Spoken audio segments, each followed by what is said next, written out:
கிறிஸ்துவுக்குள் பிரியமுள்ள சகோதர சகோதரிகளை, நம்முடைய பிதாவாகிய தேவனாலும் கர்த்தராகிய இயேசு கிறிஸ்துவினாலும் கிருபையும் சமாதானமும் உண்டாவதாக என்கிற அன்பின் வாழ்த்துக்களையும் வணக்கத்தையும் உங்கள் அனைவருக்கும் தெரிவித்துக் கொண்டு, அன்புக்குரிய சகோதர சகோதரிகளை, கோத்தரி பகுதியில் இருக்கிற உங்கள் அன்பு சகோதர சகோதரனுடைய அன்பையும் வாழ்த்துக்களையும் உங்களுக்கு தெரிவித்துக் கொண்டு, இன்றைக்கு நாம் பார்க்க போகிற பாடத்தின் தலைப்பு வேதத்தில் இருக்கிற ஒரு கதாபாத்திரத்தை குறித்து தான் நாம் பார்க்க இருக்கிறோம். ஏசாவை குறித்து தான் இன்றைக்கி நாம் ஒரு சில காரியங்கள் நம்ம பார்க்க போகிறோம்.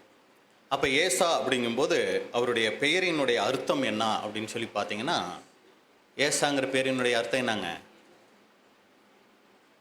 ரோமம் உள்ளவன் அப்படின்னு சொல்லி அர்த்தம். ஏன் ரோமம் உள்ளவன் அப்படின்னா, ரெபேக்காள் ஏசாவை பெற்றெடுக்கும்போது ரொம்ப சிகப்பாக ரொம்ப அழகாக அந்த புள்ள பிறந்துச்சு. ஆனால் உடம்பு பூரா என்ன இருந்துச்சு? ஃபுல்லாக முடி. அதை வச்சு உடனே அவங்களாம் பார்த்து பேர் வைக்கிறவங்க. நம்மளாம் ஒரு சில நேரத்தில் பார்க்குறதுக்கு முன்னாடியே என்ன பண்ணிடுவோம், எனக்கு புள்ள ஆம்பளை புள்ள பிறந்தால் இந்த பேர் வைக்கணும், பொம்பளை புள்ள பிறந்தால் இந்த பேர் வைக்கணும்லாம் நம்ம பேர் வைப்போம். ஆனால் அவங்க குழந்தை பிறந்த பின்னாடி பார்த்து பேர் வச்சாங்க. ரோமம் உள்ளவன் அப்படின்னு சொல்லி என்ன பண்ணாங்கன்னா பேர் வச்சாங்க. ஏசாவுக்கு இன்னொரு பேர் கூட இருக்குது. என்ன பேர் தெரியுங்களா? ஏதோம். அப்போ ஏதோம் அப்படிங்கிற பேரினுடைய அர்த்தம் நீங்கள் பார்த்தீங்கன்னா சிவப்பு. நீங்கள் அந்த ஆதியாகமம் 36:8 வசனம் வாசிக்க வேண்டாம். அதில் நீங்கள் பார்த்தீங்கன்னா ஏசாவுக்கு ஏதோம் என்று பெயர் அப்படின்னு சொல்லியிருக்கும். நீங்கள் தீர்க்க தரிசனங்கள்லாம் பார்த்தீங்கன்னா ஏசான்னு வராது. இங்கே ஏசாவினுடைய வாழ்க்கையில் மட்டும்தான் அதிகமாக ஏசான் இருக்கும். மீது எல்லாமே நீங்கள் பார்த்தீங்கன்னா ஏதோம் ஏதோம் அப்படின்னு சொல்லி வரும். இல்லைனா சேயீர் மலை தேசத்தார் அப்படின்லாம் வரும். இதெல்லாம் யாரை குறிக்கும்னா அந்த ஏசாவினுடைய சந்ததியை அங்கே குறிக்கக்கூடிய காரியமாக இருக்கும். இன்றைக்கி ஏசாவை குறித்து ஒரு சில காரியங்கள் நம்ம பார்க்கலாம். அவரை குறித்து படிக்கும் போதெல்லாம் ஒரு சில குழப்பங்கள் நமக்கு வரும். என்ன குழப்பம் தெரியுங்களா? ஆண்டவர் ஏன் ஏசாவை வெறுத்தார் அப்படிங்கிறது ஒரு கேள்வி வரும். நம்ம வசனங்கள் நம்ம பார்த்துடலாம். ஆதியாகமம் 25 அதிகாரம் 23வது வசனம். ஆதியாகமம் 25:23. ஆதியாகமம் 25 அதிகாரம் 23 வசனம். அதற்கு கர்த்தர், 2 ஜாதிகள் உன் கற்பத்தில் உண்டாயிருக்கிறது, 2 வித ஜனங்கள் உன் வயிற்றிலிருந்து பிரியும், அவர்களில் ஒரு ஜனத்தார் மற்ற ஜனத்தாரை பார்க்கிலும் பலத்திருப்பார்கள், மூத்தவன் இளையவனை சேவிப்பான் என்றார். பாருங்க, இங்க ஒரு ஆச்சரியமான காரியம். பொதுவா ஒரு குடும்பத்தில் பிறக்கும் பிள்ளைகளில் எந்த பிள்ளைக்கு ஆசீர்வாதங்கள் அதிகம் அப்படின்னு சொல்லி பார்த்தீங்கன்னா மூத்த பிள்ளைக்கு தான். ஆனால் பிறக்கிறதுக்கு முன்னாடியே என்ன சொல்லிட்டார் அப்படின்னு சொல்லி பார்த்தீங்கன்னா, மூத்த பிள்ளை இளைய பிள்ளையை என்ன பண்ணுவாங்க? சேவிப்பாங்க அப்படின்னு சொல்லிட்டார். இது வரைக்கும் அந்த மாதிரி எந்த ஒரு சம்பவமும் நடந்ததில்லை. இப்போ இது ஒரு புது சம்பவமாக இருக்குது. ஏன் மூத்த பிள்ளை இளைய பிள்ளையை சேவிக்கணும் அப்படின்னு சொல்லி பார்க்கும்போது, அதுக்கு ஆண்டவர் இன்னொரு இடத்துல சொல்லும்போது அந்த வசனம் நம்ம பார்க்குறோம். மல்கியா 1 அதிகாரம் 2-3 வசனங்கள். மல்கியா 1:2-3. மல்கியா 1 அதிகாரம் 2 வசனம் முதல். நான் உங்களை சிநேகித்தேன் என்று கர்த்தர் சொல்லுகிறார், அதற்கு நீங்கள் எங்களை எப்படி சிநேகித்தீர் என்கிறீர்கள். கர்த்தர் சொல்லுகிறார், ஏசா யாக்கோபை சகோதரன் அல்லவா? ஆகிலும் யாக்கோபை நான் சிநேகித்தேன். ஏசா யாக்கோபுக்கு சகோதரன் அல்லவா? ஏசா யாக்கோபுக்கு சகோதரன் தானே. நான் யாரை நேசிச்சிருக்கணும்? ஏசாவை தான் நான் சிநேகிச்சிருக்கணும். ஆனால் நான் என்ன பண்ணேன்? ஆகிலும் நான் யாக்கோபை சிநேகித்தேன் அப்படின்னு சொல்லிட்டு அடுத்து ஏசாவையோ நான் வெறுத்தேன். போதுங்க. ஏசாவையோ நான் வெறுத்தேன். ஏன்? ஏசா ஏதாவது தப்பு பண்ணிட்டாரா? யாக்கோபு ஏதாவது நல்லது செஞ்சிட்டாரா? ஏன் தேவன் யாக்கோபை சிநேகிச்சு ஏசாவை வெறுத்தார் அப்படின்னு சொல்லி பார்த்தா, ஏசா கிட்ட என்ன காரியங்கள், தவறான காரியங்கள் காணப்பட்டுச்சு? ஏன் தேவன் அவரை வெறுத்தார் அப்படின்னு சொல்லி பார்த்தீங்கன்னா, இதை பவுல் இன்னும் அழகாக சொல்கிறாரு. ரோமர் 9 அதிகாரம் 10, 11, 12, 13, 14, 10லிருந்து 14 வரைக்கும் அப்படியே ஒவ்வொரு வசனமாக வாசிச்சிடலாம். ரோமர் 9 அதிகாரம் 10 வசனம் முதல். இதுவும் அல்லாமல் நம்முடைய பிதாவாகிய ஈசாக்கு என்னும் ஒருவனாலே ரெபேக்காள் கர்ப்பவதி ஆன போது, இதான் நம்ம ஆரம்பத்தில் பார்த்துட்ட சம்பவம். குழந்தை பிறக்கும் போது சிகப்பாக பிறக்குது, ஆனால் முடியோடு பிறந்துச்சு இல்லைங்களா? இதைத்தான் அங்கே சொல்ல வருது. இதுவும் அல்லாமல் நம்முடைய பிதாவாகிய ஈசாக்கு என்னும் ஒருவனாலே ரெபேக்காள் கர்ப்பவதி ஆன போது, பிள்ளைகள் இன்னும் பிறவாமலும் நல்வினை தீவினை ஒன்றும் செய்யாமலும் இருக்கையில், தேவனுடைய தெரிந்து கொள்ளுதலின்படி இருக்கிற அவருடைய தீர்மானம் கிரியைகளினாலே நிலை நிற்காமல் அழைக்கிறவராலே நிலை நிற்கும்படிக்கு. இதுதான் ரொம்ப குழப்பமான ஒரு பகுதி. அதாவது ஒருத்தரை நல்லவர் கெட்டவர்னு எப்போ சொல்லாங்க? பிறந்த பின்னாடியே சொல்ல முடியாது இல்லைங்களா? வளரணும். வளர்ந்து ஒரு 5 வயசு 10 வயசு இன்னும் அதிகமாக போச்சுன்னா 10 வயசு வரைக்கும் என்னென்னு சொல்லுவோம், குழந்தை தெரியாமல் பண்ணிருச்சுன்னு சொல்லுவோம்.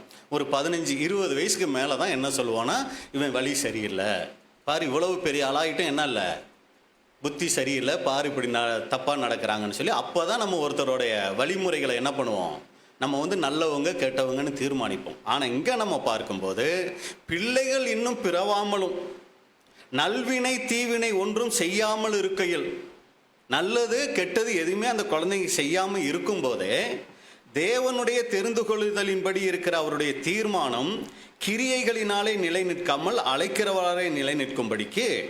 அடுத்து, மூத்தவன் இளையவனுக்கு ஊழியம் செய்வான் என்று அவளுடனே சொல்லப்பட்டது. இதைத்தான் அந்த ஆதியாகமம் 25-23 நம்ம பார்த்தோம். மூத்தவன் இளையவனுக்கு ஊழியம் செய்வான் என்று அவளுடனே சொல்லப்பட்டது. அப்படியே யாக்கோபை சிநேகித்து ஏசாவை வெறுத்தேன் என்றும் எழுதியிருக்கிறது. எங்க எழுதி இருக்குது? யாக்கோபை சிநேகித்து ஏசாவை வெறுத்தேன் என்று சொல்லி ஆதியாகமம் இல்லை இல்லைங்களா, மல்கியாவில் இருக்கு. அப்போ மல்கியாவில் நம்ம பார்த்துட்டோம், அப்படி எழுதி இருக்கு. ஆகையால் நாம் என்ன சொல்லுவோம், தேவனிடத்திலே அநீதி உண்டென்று சொல்லலாமா, சொல்லக்கூடாதே? இது அநீதியே.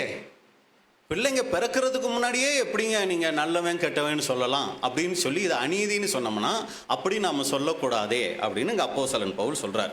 சரி, இப்போ நம்மளுடைய கேள்வி என்ன அப்படின்னா, ஏன் தேவன் ஏசாவை வெறுக்கணும்? அப்படி வெறுக்கிற மாதிரி ஏசா என்ன தவறு செஞ்சார்? எப்போ இதை தேவன் சொன்னாருன்னு பார்க்கும்போது பிறக்கிறதுக்கு முன்னாடியே சொல்லிடும்போது இது நமக்கு ஒரு மிக குழப்பமான ஒரு சந்தேகமான காரியமாக இருக்குது. அப்போ கேள்வி என்னன்னா, ஏன் தேவன் ஏசாவை வெறுக்கணும்?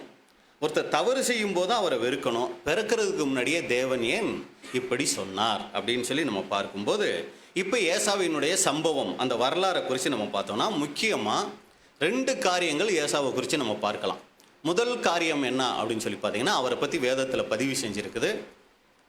வனத்துக்கு போகிறாரு, வேட்டையாடுறாரு, ரொம்ப டயர்டாக வராரு, நல்ல பசி எடுத்துருச்சு. இப்போ தம்பி என்ன பண்ணிகிட்டு இருக்கிறாரு, கூழ் சமைச்சிக்கிட்டு இருக்கிறாரு. வந்த உடனே கமகமன் இருக்கு, இவருக்கு ரொம்ப பசி ஆயிடுச்சு. உடனே தம்பி எனக்கு கொஞ்சம் கூழ் கொடுப்பா அப்படின்னு சொல்லி கேட்குறாரு. உடனே தம்பி என்ன பண்ணிட்டாரு, காசு கேட்டிருக்கலாம், வேற ஏதாவது கேட்டிருக்கலாம், ஆனால் என்ன பண்ணிட்டாரு, சேஷ்டபுத்திர பாகத்தையே கொடுங்கன்னு கேட்டுட்டாரு. அந்த நேரம் இருந்த பசியில் இவருக்கு என்ன ஆகலை, சேஷ்டபுத்திர பாகம் பெருசாக தெரியலை, உயிர் தான் பெருசாக தெரிஞ்சிருச்சு. நான் சாக போகிறேன், எனக்கு எதுக்கு இந்த சேஷ்டபுத்திர பாகம், அதை நீ வச்சுக்க, ஃபஸ்ட்டு எனக்கு கூலை கொடு அப்படின்னு சொல்லி என்ன பண்ணிட்டாருங்க, கூலை வாங்கி குடிச்சிட்டாரு. இது முதல் சம்பவம். 2வது சம்பவம் என்ன அப்படின்னு சொல்லி பார்த்தா, ஈசாக்கு ரொம்ப வயசாகிடுச்சு, செத்துருவோன்னு நினைக்கிறாரு. இப்போ என்ன பண்ணுறாருன்னா, ஏசாவை கூப்பிட்டு, மகனே எனக்கு என்ன பண்ணு, வேட்டையாடிட்டு நல்ல உணவை சமைச்சு கொண்டு வா அப்படின்னு கூட சொல்லிட்டாரு. அப்போ ஏசா என்ன பண்ணிட்டாருன்னா வேட்டையாட போயிட்டாரு. இதை சாரால் கேட்டுட்டு, ரெபேக்கால் கேட்டுட்டு என்ன பண்ணிட்டாங்க, எல்லாருக்கும் தூக்கம் வர மாதிரி இருக்கா, இல்லைங்களா, ஏன்னா நீங்கள் ரொம்ப அதாவது எப்படி சொல்லலாம், சௌகரியமாக உட்காந்துருக்கிறத பார்க்கும்போது எனக்கு கொஞ்சம் பயமாக தான் இருக்குது சரிங்களா. அப்போ என்ன அப்படின்னு சொல்லி பார்த்தீங்கன்னா, இப்போ அதை ரெபேக்கால் கேட்டுட்டு பையனை கூப்பிட்டு என்ன சொல்லிட்டாருன்னா, யாக்கோபை கூப்பிட்டு, பாருப்பா அண்ணன் சமைச்சிட்டு வர போகிறாரு, அப்பாவுக்கு பிடிச்ச உணவு கொண்டு வர போகிறாரு, ஆசீர்வாதம் பூரா யாருக்கு போக போகுது, ஏசாவுக்கு போயிடும், நீ ஏன் புள்ள அப்படி நான் விட்டுறக்கூடாது. பாருங்கள், அம்மாவுக்கு இருக்கிற ஒரு பச்சாபாதம் இல்லைங்களா, 2 பிள்ளைங்களையும் ஒரே மாதிரி தானே பார்க்கணும். ஆனால் இந்த அம்மா என்ன பண்ணிருச்சு, உடனே பையனுக்கு அது இதுன்னு சொல்லி, வேண்டாம்மா தப்புமா அப்படியெல்லாம் செய்யக்கூடாதுன்னு யார் புத்தி சொல்கிறா, யாருக்கு புத்தி சொல்லணும், இங்கே யாருக்கு புத்தி சொல்கிறா பாருங்கள். அப்போ இப்படி சொல்கிறாரு யாக்கோபு, இல்லை அதெல்லாம் நீ ஒன்றும் பிரச்சனை இல்லை, நீ இப்போ நான் பார்த்துக்கிறேன்னு சொல்லி நல்லா சமைச்சு கொடுத்துட்டாங்க. யாக்கோபும் கொண்டு போய் கொடுத்து அந்த ஆசீர்வாதத்தை என்ன பண்ணிட்டாரு, வாங்கிட்டார். இந்த 2 சம்பவம் தான் ஏசாவை குறித்து நம்ம வேதத்தில் முக்கியமாக பார்க்கக்கூடிய ஒரு காரியம். சேஷ்டபுத்திர பாகத்தை என்ன பண்ணிட்டாரு, இழந்துட்டாரு. தனக்கு வர வேண்டிய ஆசீர்வாதத்தையும் என்ன பண்ணிட்டார்னா அங்கே இழந்துட்டார். இந்த 2 சம்பவத்தை வச்சு இப்போ நம்ம என்ன பண்ண போகிறோம்னா, ஏசாவை தேவன் வெறுத்தாரா, உண்மையிலேயே ஏசாவை தேவன் வெறுத்தாரா? ஏன்னா வசனம் அப்படி தான் சொல்லுது, நான் ஏசாவை என்ன பண்ணேன், வெறுத்தேன்னு சொல்கிறாரு. இந்த சம்பவம் இந்த பாடம் இதுக்கு முன்னாடி எதுவும் கேட்டிருக்கீங்களா? இல்லை, ஏசாவை பற்றி தெரிஞ்சிருக்கும் நம்ம எல்லாருக்கும். ஆனால் ஏசாவை உண்மையிலே வெறுத்தாரா அப்படின்னு சொல்லி நம்ம பார்க்கும்போது பாருங்கள், 2 காரியங்கள், 2 ஆசீர்வாதத்தையும் ஏசா அங்கே இழந்துட்டாரு. அப்போ ஏசா வந்து தேவனாலையும் வெறுக்கப்பட்டிருக்கிறாரு. அப்போ ஒரு சபிக்கப்பட்ட நிலைமையில், ஒரு ஆசீர்வாதமற்ற நிலைமையில தான் ஏசா தன்னுடைய வாழ்நாள் முழுக்க வாழ்ந்து அவருடைய ஓட்டத்தை முடித்தாரா? அவர்கிட்ட இருந்து நம்ம நல்ல விஷயமே ஒன்றும் பார்க்க முடியலையா அப்படின்னு சொல்லி நம்ம பார்த்தோம் அப்படின்னு சொல்லி பார்த்தீங்கன்னா, இப்போ சேஷ்டபுத்திர பாகம் அப்படிங்கும்போது நமக்கு நல்லாவே தெரியும், அது தலைமகனுக்கு மூத்த பிள்ளைக்கு கொடுக்கப்படுகிற ரெட்டத்தனையான ஆசீர்வாதம். அதாவது அப்பா கிட்ட ஒரு 9 ஏக்கர் தோட்டம் இருக்குன்னு, ஏன்னா எனக்கு கணக்கில் கொஞ்சம் வீக், அதனால அப்படி சொல்கிறேன். 9 ஏக்கர் தோட்டம் இருக்குன்னு வைங்க. மூத்த பையனுக்கு எத்தனை ஏக்கர் தோட்டம் போயிடும்? 6 ஏக்கர் போயிடும். இளைய பையனுக்கு 3 ஏக்கர். ஏன்னா 10ன்னு சொல்லியிருப்பேன், அதை எனக்கு பிரிக்க தெரியலை, அதனால அதை சொல்கிறேன். சரிங்களா? அப்படி பார்த்தீங்கன்னா ரெட்டிப்பான ஆசீர்வாதம் மூத்த பிள்ளைக்கு. எதுக்கு அதை மூத்த பிள்ளைக்கு அப்படி கொடுக்குறாங்க அப்படின்னு சொல்லி பார்த்தீங்கன்னா, கடைசி நாட்களில் பெற்றவங்களை என்ன பண்ணணும், அவங்க பார்த்து கொள்ளுகிறதற்காக அவங்களுக்கு அந்த ரெட்டிப்பான ஆசீர்வாதம் போகும். இளைய பிள்ளைக்கு வந்து என்ன ஆகும்னா, ஒரு அதில் ரெட்டிப்பு அவங்களுக்கு, இவங்களுக்கு ஒரு பங்கு வரும். இதுதான் அந்த சேஷ்டபுத்திர பாகம். இப்போ என்ன ஆயிடுச்சு, அந்த மாதிரி ஒரு பெரிய சொத்து வரணும் யாருக்கு? ஏசாவுக்கு. ஆனால் அந்த சொத்து யாருக்கு போயிடுச்சு? இப்போ யாக்கோபுக்கு போயிடுச்சு. அடுத்து ஏசாவுக்குன்னு தலைமகனுக்குன்னு ஒரு சில ஆசீர்வாதங்கள் இருக்கு, சொத்துக்கள் இருக்கு. அதையும் கூட இப்போ யார் தந்திரமாக வாங்கிட்டா அப்படின்னா, யாக்கோபு அங்கே வாங்கிட்டார். அப்போ முழுக்க முழுக்க ஏசாவினுடைய நிலைமை என்னங்க? மிக பரிதாபம், தரித்திர நிலைமையில தான் அவர் ஒன்றுமே இல்லாமல் தான் இருந்திருக்கணும். அப்படி ஏதாவது ஏசாவினுடைய வாழ்க்கை இருந்துச்சா அப்படின்னு சொல்லி நம்ம பார்க்கும்போது, ஆதியாகமம் 36 அதிகாரம் 6 மற்றும் 7. ஆதியாகமம் 36 அதிகாரம் 6 வசனம் முதல். ஏசா தன் மனைவிகளையும் தன் குமாரரையும் தன் குமாரத்திகளையும் தன் வீட்டிலுள்ள யாவரையும் தன் ஆடு மாடுகளையும் மற்ற ஜீவஜந்துக்கள் யாவையும் தான் கானான் தேசத்திலே சம்பாதித்த ஆஸ்தி முழுவதையும் சேர்த்து கொண்டு தன் சகோதரனாகிய யாக்கோபை விட்டு பிரிந்து வேறே தேசத்துக்கு போனான். இந்த வசனத்தில் அண்டர்லைன் பண்ணணும்னா எதை பண்ணலாங்க? ஏசா தன் மனைவிகளையும் தன் குமாரரையும் தன் குமாரத்திகளையும் தன் வீட்டில் உள்ள யாவரையும் தன் ஆடு மாடுகளையும் மற்ற ஜீவ ஜந்துக்கள் யாவையும் தான் கானான் தேசத்திலே சம்பாதித்த ஆஸ்தி முழுவதையும் சேர்த்து கொண்டு. எதை சேர்த்தா சரியா இருக்கும்?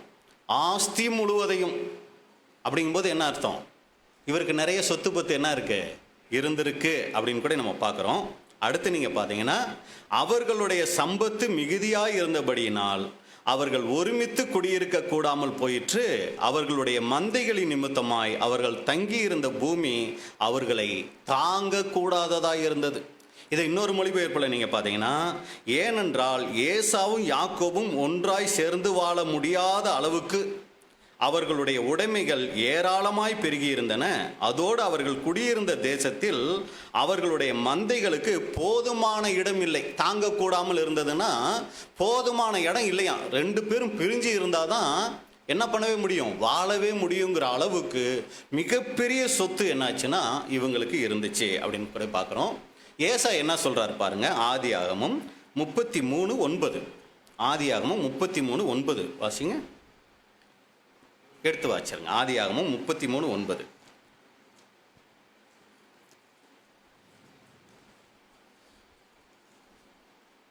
ஆதியாகமம் 33 அதிகாரம் 9 வசனம். அதற்கு ஏசா, என் சகோதரனே, எனக்கு போதுமானது உண்டு, உன்னுடையது உனக்கு இருக்கட்டும் என்றான். ஏசா தன்னை குறித்து என்னன்னு சொல்றார்? அவருடைய சொத்து பத்துக்களை குறித்து, எனக்கு போதுமானது உண்டு. இது இன்னொரு மொழிபெயர்ப்பில் பார்த்தீங்கன்னா, என்னிடம் ஏராளமான சொத்து பத்துக்கள் இருக்கின்றன, என் சகோதரனே ஏற்கனவே என்னிடம் மிகுதியாக உள்ளது, உன்னுடையதை நீயே வைத்துக்கொள். அப்போ என்ன வேணாங்கிற அளவுக்கு அவருக்கு என்ன இருந்திருக்குது, ஆசீர்வாதங்கள் இருந்திருக்குதே. அப்போ இவர் சேஷ்டபுத்திர பாகத்தை இழந்ததுனாலேயோ இல்லை மூத்த மகனுக்குரிய ஆசீர்வாதத்தை இவர் பெற்றுக்கொள்ளாததுனாலேயோ இவருக்கு இந்த உலக பிரகாரமான ஆசீர்வாதங்கள் ஏதாவது குறைவுபட்டுச்சான்னு பார்த்தா எதுவுமே குறைவுபட்ட மாதிரி அங்கே தெரியலை. அடுத்து யாக்கோபு ஏசாவை விட்டு பிரிஞ்சு போய் மாமனார் வீட்டில் இருந்துட்டு மறுபடி வரும்போது எங்கள் அண்ணன் தன்னை கொன்னுருவாரோன்னு சொல்லி என்ன பண்ணுவாருங்க, லஞ்சம் கொடுக்கறதுக்கு கொஞ்சம் வெகுமதிகள்லாம் கொண்டு வருவார். அது எவ்வளவு கொண்டு வந்தார், இவர்கிட்டே ஏற்கனவே நிறைய இருக்கு, இவர் எவ்வளவு கொண்டு வந்து அண்ணனுக்கு கொடுக்கறதுக்கு கொண்டு வந்தார் அப்படின்னு சொல்லி நீங்கள் பார்த்தீங்கன்னா ஆதியாகமம் 32 அதிகாரம் 13 16 வரைக்கும். ஆதியாகமம் 32 அதிகாரம் 13 வசனம் முதல். அன்று ராத்திரி அவன் அங்கே தங்கி தன் கைக்கு உதவினவைகளிலே தன் சகோதரனாகிய ஏசாவுக்கு வெகுமானமாக 200 வெள்ளாடுகளையும், கடைசியாக டோட்டல் எவ்வளோன்னு கேட்பேன், 200 வெள்ளாடுகளையும் 20 வெள்ளாட்டு கடாக்களையும். பாருங்க, 200 வெள்ளாடு, அதுக்கு எவ்வளோ ஒரு மதிப்பு இருக்குன்னு கணக்கு போட்டுக்கலாம். 20 வெள்ளாட்டு கடா, இது எவ்வளவுன்னு மதிப்பு போட்டுக்கலாம். அப்புறம் 200 செம்மறியாடுகளையும் 200 செம்மறியாடு, 20 ஆட்டுக்கடாக்களையும் 20 ஆட்டுக்கடாக்கள், பால் கொடுக்கிற 30 ஒட்டகங்களையும். எத்தனை ஒட்டகங்க? 30 ஒட்டகங்களையும், அவைகளின் குட்டிகளையும். அந்த 30 ஒட்டகத்தோட 30 குட்டியான்னு தெரியல, ஆனா நிறைய இருந்திருக்கலாம். அவைகளின் குட்டிகளையும், 40 கடாரிகளையும், 10 காளைகளையும், 20 கோழிகை கழுதைகளையும், 10 கழுதை குட்டிகளையும் பிரித்தெடுத்து வேலைக்காரன் கையில் ஒவ்வொரு மந்தையை தனித்தனியாக ஒப்புவித்து, நீங்கள் மந்தைக்கு முன்னும் பின்னுமாக இடம் விட்டு எனக்கு முன்பாக ஓட்டிக்கொண்டு போங்கள் என்று தன் வேலைக்காரருக்கு சொல்லி. மொத்தம் எத்தனை வருதுங்க மிருகங்கள்? கணக்கு போட்டிங்களா? 730. அப்போ கிட்டத்தட்ட அந்த ஒவ்வொன்றோட ரேட்லாம் பார்த்தீங்கன்னா பல லட்சங்கள் வருங்க. இன்னைக்கு மதிப்புலாம் பார்த்தா பல லட்சம் மதிப்புள்ள பொருட்களை யாக்கோபு யாருக்கு கொடுத்துருக்கிறாரு? ஏசாவுக்கு கொடுத்துருக்கிறார். ஏசா இதுக்கு முன்னாடி தரித்திர நிலைமையில இருந்திருந்தாலே, இதெல்லாம் அவருக்கு கிடைச்சிருந்தாலே இவர் என்ன ஆயிடுப்பாரு? பெரிய ஒரு ஐஸ்வர்யவனா அவர் மாறி இருப்பார். ஆனால் இதையெல்லாம் கொண்டு வந்து கொடுக்கும்போது ஏசா கேட்குறாரு, இதெல்லாம் யாருக்கு, இதெல்லாம் என்னத்துக்கு அப்படின்னு கேட்கும்போது, என் ஆண்டவனுக்கு அப்படின்னு யாக்கோபு சொல்லுவார். ஏன்னா எங்கே கொண்டுருவாரோ அப்படின்னு சொல்லி, இதுக்காகத்தானேப்பா நான் உன்னை ஏமாத்திட்டேன், எல்லாம் பிடுங்கிட்டேன், இந்த எல்லாத்தையும் திருப்பி தர்றேன், நீ வச்சுக்க, என்ன கொண்டுறாத அப்படிங்கிறதுக்கு என்ன பண்ணுறாருன்னா கொண்டு வந்து கொடுக்குறாரு. அப்படி கொடுக்கும்போது ஏசா என்ன சொல்கிறாரு? இதெல்லாம் எனக்கு வேண்டாம், எனக்கு ஏற்கனவே நிறையா இருக்குது, அதையே தாங்கக்கூடாத அளவுக்கு நான் வச்சுக்கிட்டு இருக்கிறேன், எனக்கு வேண்டாங்கிறார். அப்போ அன்புக்குரிய சகோதர சகோதரிகளே, இங்கே ஏசா இழந்தது என்ன?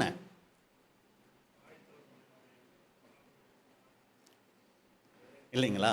அல்ல, எப்பவுமே ஏசாவை கெட்டவராகவே நம்ம பார்த்து பழகிட்டோம். இன்னைக்காவது அவரை பற்றி என்ன பண்ணலாம், கொஞ்சம் நல்லவராக பேசலாமே. நான் ஃபஸ்ட்டு இங்கே வந்தப்போ ஒரு சப்ஜெக்ட் எடுத்தேன், ஏதாவது ஞாபகம் இருக்குங்களா? நீங்கள் எப்போ வந்தீங்கன்னே எங்களுக்கு ஞாபகம் இல்லை அப்படிங்கிறதுக்காக இருக்கும் இல்லைங்களா? ஏதாவது ஞாபகம் இருக்கா? சிம்சோனை பற்றி எடுத்தேன். ஃபஸ்ட்டு கிளாஸ் தனிமைன்னு சொல்லி சிம்சோனை பற்றி எடுத்தேன். அது வரைக்கும் சிம்சோனை எப்படி தான் நினச்சிக்கிட்டு இருந்திருப்போம்? ரொம்ப கெட்டவராக தான் நினச்சிக்கிட்டு இருந்திருப்போம். சப்ஜெக்ட்லாம் கேட்டு அது மறந்து எல்லாம் போயிடுக்கும் இல்லைங்களா? அந்த சப்ஜெக்டில் தெரியும் சிம்சோன் எவ்வளவு நல்லவர் அப்படின்னு சொல்லி தெரியும். அதே போல் இன்றைக்கி நம்ம என்ன தெரியுங்களா பண்ண போகிறோம்? ஏசாவை குறிச்சும் கூட ஒரு சில காரியங்கள் நம்ம பின்னாடி நம்ம பார்க்கலாம், அவர் நல்லவரா கெட்டவரான்னு சொல்லி. அப்போ இங்கே நம்ம பார்த்துட்டோம் அன்புக்குரிய சகோதர சகோதரிகளே, இதுவரைக்கும் ஏசா உலக பிரகாரமான எந்த ஒரு ஆசீர்வாதத்தையும், அதாவது தகப்பன் மூலமாக அவருக்கு கிடைக்கலனாலும் அவர் இழந்த மாதிரி நமக்கு வசனங்கள் இல்லை. ஏன்னா அன்னைக்கு வந்து பூமிக்குரிய ஆசீர்வாதம் தான் அவங்களுக்கு. ரொம்ப தேவன் கொடுத்தது பூரா ஆவிக்குரிய ஆசீர்வாதம் கிடையாது. அது நமக்கு தான் தேவன் இன்னைக்கு கொடுக்குறார். பழைய ஏற்பாட்டு காலத்தில் இருந்த முற்பிதாக்கள் அதிகமாய் பெற்றுக்கொண்டது பூமிக்குரிய ஆசீர்வாதம். தேவனோட உறவு வச்சுருந்தாங்க, ஆனால் பொதுவாக அவங்களுடைய மதிப்புகள் எல்லாமே பூமிக்குரிய காரியமாக தான் இருந்துச்சு. ஆசீர்வாதங்கள் எல்லாமே தேவன் அவங்களுக்கு பூமிக்குரிய பிரகாரமாக தான் கொடுத்தாரு. அப்போ இங்கே நம்ம பார்க்கும்போது இந்த ஒரு காரியத்தில் ஏசாவுக்கு எந்த குறையும் இல்லை அப்படின்னு தெரியுது. இப்போ அடுத்து இஸ்ரேல் ஜனங்கள் எகிப்தில் இருந்து விடுதலையாகி அவங்க வர்றாங்க. வரும்போது கானான் தேசத்துக்கு வரும்போது எந்த ஊரை கடந்து வர வேண்டியது இருந்துச்சுன்னா, இந்த ஏதோம் தேசத்தை, ஏசா இருக்கிற ஊரை கடந்து வரணும். அப்போ தேவன் இந்த ஏசாவை வெறுக்கிறவராக இருந்திருந்தால் என்ன பண்ணியிருக்கணும்? ஏசா அந்த வம்சத்தையே அழிச்சிட்டு நீங்கள் என்ன பண்ணுங்க, கானான் தேசம் போங்கன்னு சொல்லியிருக்கணும். ஆனால் தேவன் என்ன சொல்கிறார் தெரியுங்களா? வசனம் நம்ம பார்க்கலாம். உபாகமம் 2ஆம் அதிகாரம் 4-5 வசனம். உபாகமம் 2ஆம் அதிகாரம் 4ஆம் வசனம் முதல், ஜனங்களுக்கு நீ கட்டளையிட வேண்டியது என்னவென்றால், மோசேக்கு சொல்றாரு பாருங்க, ஜனங்களுக்கு நீ கட்டளையிட வேண்டியது என்னவென்றால், சேயீரிலே குடியிருக்கிற ஏசாவின் புத்திரரான உங்கள் சகோதரரின் எல்லையை கடக்கப் போகிறீர்கள். அவர்கள் உங்களுக்கு பயப்படுவார்கள், நீங்களோ மிகவும் எச்சரிக்கையா இருங்கள். இதில் அண்டர்லைன் பண்ற மாதிரி எந்த வசனம், எந்த பகுதி உங்களுக்கு தெரியுது? உங்கள் சகோதரரின். திரும்பி வரும்போது ஏசாவை பார்த்து ஏசாவினுடைய சந்ததியை இஸ்ரேல் ஜனங்களுக்கு அறிமுகப்படுத்துறாரு. ஏன்னா இவங்க 400 வருஷத்துக்கு மேலே எகிப்தில் இருந்துட்டாங்க. இப்போ நீங்கள் போகிறீங்களேப்பா, போகும்போது ஒரு இடத்துக்கு போக போகிறீங்க. அந்த இடம் யாரு தெரியுமா? வேற யாரும் இல்லை, உங்கள் சகோதரர் அவங்க அப்படின்னு சொல்லிட்டு நீங்கள் போகிறீங்க. உங்களை பார்த்து அவங்க என்ன பண்ணுவாங்க? பயப்படுவாங்க. நீங்கள் ரொம்ப எச்சரிக்கையாக இருக்கணும். எதுக்கு? அடுத்த வசனம். அவர்களோட போர் செய்ய வேண்டாம், அவங்களோட போர் செய்யக்கூடாது. சரிங்களா? அப்புறம் அவர்கள் தேசத்திலே ஒரு அடி நிலமும் உங்களுக்கு கொடேன், ஒரு அடி நிலம் கூட அவங்களோட இடத்துல இருந்து உங்களுக்கு நான் தரமாட்டேன். சேயீர் மலை நாட்டை ஏசாவுக்கு சுதந்திரமாக கொடுத்திருக்கிறேன். சேயீர் ஃபர்ஸ்ட் ஆரம்பத்தில் என்ன வார்த்தை சொன்னேன்னு தெரியல. ஏசாவு சந்ததிக்கு சேயீர் மலை தேசத்தார், சேயீர் மலை குடிகள் அப்படிங்கிற ஒரு பேர் இருக்கு. சரிங்களா? அப்ப இங்க நம்ம பார்க்கும்போது பாருங்க, அவர்களோடு எந்த வம்புக்கும் போகக்கூடாதுன்னு இன்னொரு மொழிபெயர்ப்பு சொல்லுது. அப்ப ஏசாவை தேவன் வெறுத்திருந்தா, ஏசாவின் சந்ததியை வெறுத்திருந்தா என்ன பண்ணியிருக்கணும்னா, அவங்களோட யுத்தம் பண்ணி அந்த தேசத்தை பிடிங்கன்னு சொல்லியிருக்கணும். ஏன்னா தேவன் யாரையெல்லாம் வெறுக்கிறார்? கானானியர்களை வெறுக்கிறார், எமோரியர்களை வெறுக்கிறார். அப்ப அந்த லிஸ்ட்ல தேவன் ஏசாவினுடைய சந்ததியை அங்க வைக்கல. போறீங்க, ஆனா அவங்களோட நீங்க எந்த விதமான வம்பு வழக்கும் வச்சுக்க கூடாது. அவங்களோட இடத்துல ஒரு அடிநிலம் கூட தரமாட்டேன். ரொம்ப எச்சரிக்கையா இருக்கணும், அவங்க உங்க சகோதரர்கள்ங்கிறார். அப்ப அன்புக்குரிய சகோதர சகோதரிகளே, இங்க நம்ம பார்க்கும்போது ஏசாவினுடைய சந்ததியவோ ஏசாவையோ தேவன் வெறுத்தது போலவோ புறக்கணிச்சது போலவோ நமக்கு என்ன இல்லைன்னா எந்த ஒரு காரியமும் நம்ம அங்க பார்க்க முடியல. அப்போ நம்மளுடைய கேள்வி என்னன்னா, பிறக்கும் போது அப்போ எதுக்கு தேவன் மூத்தவன் இளையவனுக்கு ஊழியம் செய்வான்னு தேவன் சொன்னார்? மல்கியாவில் சொல்லும்போது ஏசாவை நான் வெறுத்தேன் அப்படிங்கிறது என்ன அர்த்தம்? ரோமரில் பவுல் சொல்லும்போது பிள்ளைகள் பிறக்கும் முன்னே நல்வினை தீவினை அறியறதுக்கு முன்னாடியே நான் ஏசாவை வெறுத்தேன் தேவன் சொன்னாரே. அப்போ இதனுடைய காரணம் என்ன அப்படின்னு சொல்லி நம்ம பார்க்கும்போது, இந்த வெறுத்தேன் அப்படின்னு உடனே நம்ம என்ன மைண்டுக்கு கொண்டு வந்துடுறோம்னா, இனி அவங்க மூஞ்சிலேயே நான் முழிக்க மாட்டேன், அவங்களுக்கு எனக்கு சம்பந்தமே கிடையாது, அவங்க யாரோ நான் யாரோ அப்படிங்கிறத தான் நம்ம என்ன நினச்சிக்கிறோன்னா வெறுப்புன்னு நினச்சிக்கிறோம். இப்போ ஒரு வசனம் நம்ம பார்க்க போகிறோம். இந்த வெறுப்பு அந்த வெறுப்பு எல்லாம் ஒரே இதை சார்ந்த ஒரு அர்த்தத்தை கொடுக்கக்கூடியதாக தான் இருக்குது. இப்போ நம்ம கண்டுபிடிச்சிடலாம் அந்த வெறுப்புங்கிறதுனுடைய அர்த்தம். வசனம் வாசிக்கலாம். லூக்கா 14ஆம் அதிகாரம் 26வது வசனம். லூக்கா 14:26. லூக்கா 14ஆம் அதிகாரம் 26ஆம் வசனம். யாதொருவன் என்னிடத்தில் வந்து தன் தகப்பனையும் தாயையும் மனைவியையும் பிள்ளைகளையும் சகோதரனையும் சகோதரிகளையும் தன் ஜீவனையும் வெறுக்காவிட்டால் எனக்கு சீஷனா இருக்க மாட்டான். இங்க என்னன்னு போட்டிருக்குங்க? யாதொருவன் என்னிடத்தில் வந்து தன் தகப்பனையும் தாயையும் மனைவியையும் பிள்ளைகளையும் சகோதரனையும் சகோதரிகளையும் தன் ஜீவனையும் வெறுக்காவிட்டால் அப்படின்னா இது என்னது வெறுப்பு? இயேசு கிறிஸ்துவை ஏற்றுக்கொண்ட உடனேயே அந்த மனைவியை என்னன்னு சொல்லிடணும், உன்னை நான் வெறுத்தேன், உனக்கு எனக்கு இனி எந்த சம்பந்தமும் இல்லை அப்படின்னு சொல்லிடணுமா? அதைத்தான் இங்கே சொல்லியிருக்கா. ஆண்டவராகிய இயேசு கிறிஸ்துவை ஏற்றுக்கிட்ட உடனே அப்பா அம்மாவுக்கும் எனக்கும் எந்த சம்பந்தமும் இல்லை அப்படின்னு சொல்லிடணுமா? அந்த வெறுப்பை பற்றி தான் இங்கே சொல்லியிருக்கா அப்படின்னு சொல்லி நீங்கள் பார்த்தீங்கன்னா, இங்கே வெறுக்காவிட்டால் அப்படிங்கிறதுனுடைய அர்த்தம் முதல் முக்கியத்துவம் யாருக்கு கொடுக்கணும்?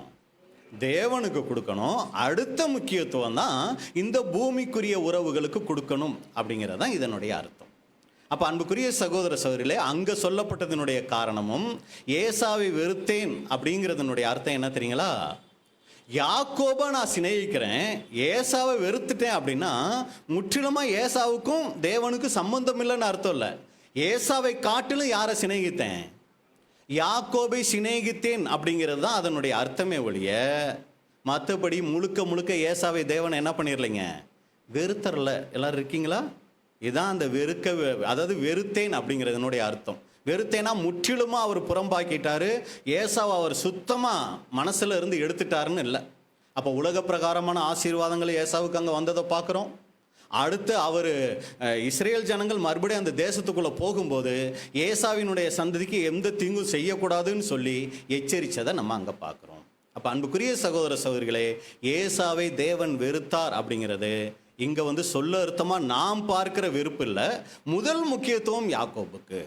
அப்படிங்கும்போது இங்கே இதனுடைய அர்த்தம் என்னன்னா, தீர்க்க தரிசனமாக தேவன் அதை சொல்கிறார். பின்னாட்களில் இஸ்ரேல் ஜனங்கள் தேவனால் ஆசீர்வதிக்கப்படுவாங்க, ஏசாவினுடைய சந்ததி அந்த ஆசீர்வாதத்தை, அதாவது அந்த ஆசீர்வாதம் தேவனுடைய அந்த ஆசீர்வாதத்தை இழந்து போவாங்கங்கிற ஒரு அர்த்தத்தில் தான் அங்கே சொல்கிறார். அப்போ இதை குறித்து சகோதரர் சொல்லும்போது, யாக்கோபை சிநேகித்து ஏசாவை வெறுத்தேன் என்ற அறிக்கை அநேகருக்கு ஒரு கடின வாக்காக இருக்கிறது. ஏனெனில் ஏசா மற்ற மனிதரை காட்டிலும் பொல்லாப்பானதை செய்தான் என்று சொல்லப்படவில்லை. நல்வினை தீவினை ஒன்றும் செய்யாமல் இருக்கையில் இது பிறப்பிலிருந்து வந்ததாய் இருக்கிறது. மாம்சீக சிந்தையை பொறுத்தவரை வெறுத்தேன் என்ற வார்த்தை தன்னோடு ஒரு பகையை கொண்டு வருகிறபடியால் அநீதியாக இருக்கும். எந்த அளவுக்கு நீங்கள் கவனிக்கிறீங்கன்னு தெரியல, நல்லா கவனிங்க. மாம்சீக சிந்தையை பொறுத்தவரை நம்மளுடைய மைண்டில் வெறுத்தேன் அப்படிங்கிற வார்த்தை ஒரு பகைக்குரிய ஒரு வார்த்தையாக நம்ம பார்க்குறோம். வெறுத்தேன்னா அவங்களுக்கு நமக்கும் பகை வந்துருச்சுன்னு அர்த்தம். ஆனால் இது அந்த அர்த்தத்தில் சொல்லப்படலை. ஏன்னா அப்படி சொல்லியிருந்தா இது அநீதியாக இருக்கும். ஏன்னா பிறக்கவே இல்லையே. பிறக்கிறதுக்கு முன்னாடி ஏசாவை வெறுத்தேன்னு சொன்னால் அது அநீதியாக இருக்கும். ஆனால் இங்கே வெறுத்தேங்கிறதுனுடைய அர்த்தம், சகோதரர் இன்னொரு இடத்த அங்கே வசனத்தை கோட் பண்ணுறாங்க. அந்த வசனம் நீங்கள் எடுத்து வாசிக்கணும்னு நினைக்கிறேன். உபாகமம் 21 அதிகாரம் 15 இருந்து 17 வரைக்கும். உபாகமம் 21 15 இருந்து 17 வரைக்கும். உபாகமம் 21 அதிகாரம் 15 வசனம் முதல். 2 மனைவிகளுடைய ஒருவன் ஒருத்தியின் மேல் விருப்பாயும் மற்றவள் மேல் வெறுப்பாயும் இருக்க. பாத்தீங்களா, 2 மனைவிகளை உடைய ஒருத்தன் ஒரு மனைவி மேல விருப்பமாயும் இன்னொரு மனைவி மேல வெறுப்பாயும் இருக்க. இருவரும் அவனுக்கு பிள்ளைகளை பெற்றார்களே ஆகில் முதற் பிறந்தவன் வெறுக்கப்பட்டவர்களின் புத்திரன் ஆனாலும் தகப்பன் தனக்கு உண்டான ஆஸ்தியை தன் பிள்ளைகளுக்கு பங்கிடும் நாளில் வெறுக்கப்பட்டவளிடத்தில் பிறந்த முதற் பெயரானவனுக்கு சேஷ்ட புத்திர சுதந்திரத்தை கொடுக்க வேண்டுமே அல்லாமல் விரும்பப்பட்டவர்களிடத்தில் பிறந்தவனுக்கு கொடுக்கப்படலாகாது. அப்ப இந்த வசனத்துல சொல்லப்படுகிற விஷயம் என்னன்னா, 2 மனைவி இருக்கு. ஒரு மனைவி அதிகமாய் நேசிக்கிறாருங்கிறதுக்காக இன்னொரு மனைவி அவர் வெறுத்துட்டாருன்னு இல்லை, அந்த மனைவியை அவர் நேசிக்கிறார். ஆனா முதல் மனைவியை அந்த மனைவியை காட்டிலும் அதிகமாய் நேசிக்கிறார். ஒரு சமயம் வெறுக்கிறவங்க முதல் மனைவியாக இருந்தாங்கன்னா சேஷ்டபுத்திர பாகம் விரும்பின மனைவியோட பிள்ளைக்கு கொடுத்துடக்கூடாது. வெறுக்கப்பட்டவள் மூத்த மனைவியாக இருந்தாலும் அவளுடைய பிள்ளைக்கு தான் கொடுக்கணும் அப்படிங்கிறத இங்கே தேவன் சொல்ல வரார். அப்போ இங்கே வெறுக்கப்பட்டதுங்கிறதுனுடைய அர்த்தம் முழுசாய் பகைத்து ஒதுக்கி விடுகிறத அங்கே சொல்லலை. இதில் உள்ள சிந்தனை என்னவென்றால், யாக்கோபு தேவனிடத்தில் நன்மை பெற்றார், ஏசா குறைவாக பெற்றார் என்பதாகும். இவர்கள் 2 பேரும் அப்போஸ்தலர் காட்டுகிறபடி மாம்சீக இஸ்ரேலருக்கும் ஆவிக்குரிய இஸ்ரேலருக்கும் மாதிரிகள் ஆவார்கள். சரிங்களா? அப்ப மாம்சீக இஸ்ரேல் ஜனங்களை காட்டிலும் ஆவிக்குரிய இஸ்ரேல் ஜனங்கள் அதிக ஆசீர்வாதம் பெறுறாங்க அப்படிங்கிறதுக்கு ஒரு தீர்க்க தரிசனமா, ஒரு நிழலா தான் இங்க ஏசா யாக்கோபு அங்க காணப்படுறாங்க அப்படிங்கிறது தான் இதுல நம்ம பார்க்கிற காரியம். அப்ப இதுவரைக்கும் நம்ம பார்த்துட்ட விஷயம் என்னன்னா, தேவன் ஏன் ஏசாவை வெறுத்தார், யாக்கோபு சிநேகித்தார்னா அது அந்த இடத்துக்கு சொல்லப்பட்ட காரியமும் இல்லை. அடுத்து முற்றிலுமா ஏசாவை தேவன் எல்லாம் இருக்கீங்களா வெறுக்கவும் இல்லை அப்படிங்கிறத நல்லா புரிஞ்சுக்கிட்டோம்னா, இப்போ நம்ம என்ன பண்ண போறோம்னா, ஏசா கிட்ட நம்ம பார்க்க போகிற நல்ல குணலட்சணங்கள். பொதுவாக ஏசா அப்படின்ன உடனே நம்ம மைண்டுக்கு என்னத்தான் ஞாபகம் வரும்? ஒருவேளை சாப்பாட்டுக்காக சேஷ்டபுத்திர பாகத்தையே வித்து போடுற அளவுக்கு அவர் என்னவா இருந்திருக்கிறார், ஒரு சாப்பாட்டு பிரியராக இருந்திருக்கிறார் அப்படின்னு அவரை குறித்து ஒரு தவறான அபிப்பிராயம் நமக்கு இருக்கும். அடுத்து நீங்கள் பார்த்தீங்கன்னா, எப்போ பார்த்தாலுமே காட்டிலேயே சுற்றி திரிகிற ஒரு காட்டு பாசி அப்படின்னு தான் நம்ம நினச்சிக்கிட்டு இருப்போம். தம்பியை கொலை செய்ய நினைச்ச ஒரு கொலைகாரன். அடுத்து பெற்றோருக்கு பிடிக்காத புறஜாதி பெண்களை திருமணம் பண்ணி பெற்றோரை ரொம்ப வெறுப்பேற்றினவர். அடுத்து என்ன யோசிக்கலாம் அப்படின்னு சொல்லி நீங்கள் பார்த்தீங்கன்னா, ரொம்ப ஒரு முரட்டு சுபாவம் நிறைந்த ஒரு மனிதன் தான் யார் அப்படின்னா இந்த ஏசா. அப்படி தான் நம்ம இது வரைக்கும் யோசிச்சிருப்போம். அது ஒரு வகையில் சரியாகவும் இருக்கலாம். இன்னைக்கு இந்த ஏசா கிட்ட இருந்து ஒரு 8 குணலட்சணங்கள் நம்ம பார்க்க போகிறோம். அதில் 4 குணலட்சணங்கள் தகப்பனோடு சம்மந்தப்பட்டதும், மீதி 4 குணலட்சணங்கள் தம்பி மற்ற உறவுகளோடு சம்மந்தப்பட்ட ஒரு காரியமாக அது இருக்கும். கிட்டத்தட்ட நம்ம முதல் காரியம் நம்ம பார்த்துடலாம். இந்த ஏசாவிடம் காணப்பட்ட முதல் நல்ல குணலட்சணம், தகப்பனை சந்தோஷப்படுத்தின மகன். இவருக்கு இருந்த ஒரு நல்ல குணலட்சணம் என்ன அப்படின்னா, அப்பாவை எப்பவுமே இவர் என்ன பண்ணுவார், சந்தோஷப்படுத்தி பார்ப்பார். அப்பா கவலையோடு இருக்கிறது இவருக்கு பிடிக்காது. அப்பாவை சந்தோஷப்படுத்துகிற ஒரு மனுஷனாக இருந்தார். வசனம் நம்ம வாசிக்கலாம். ஆதியாகமம் 25:28. ஆதியாகமம் 25 அதிகாரம் 28 வசனம்.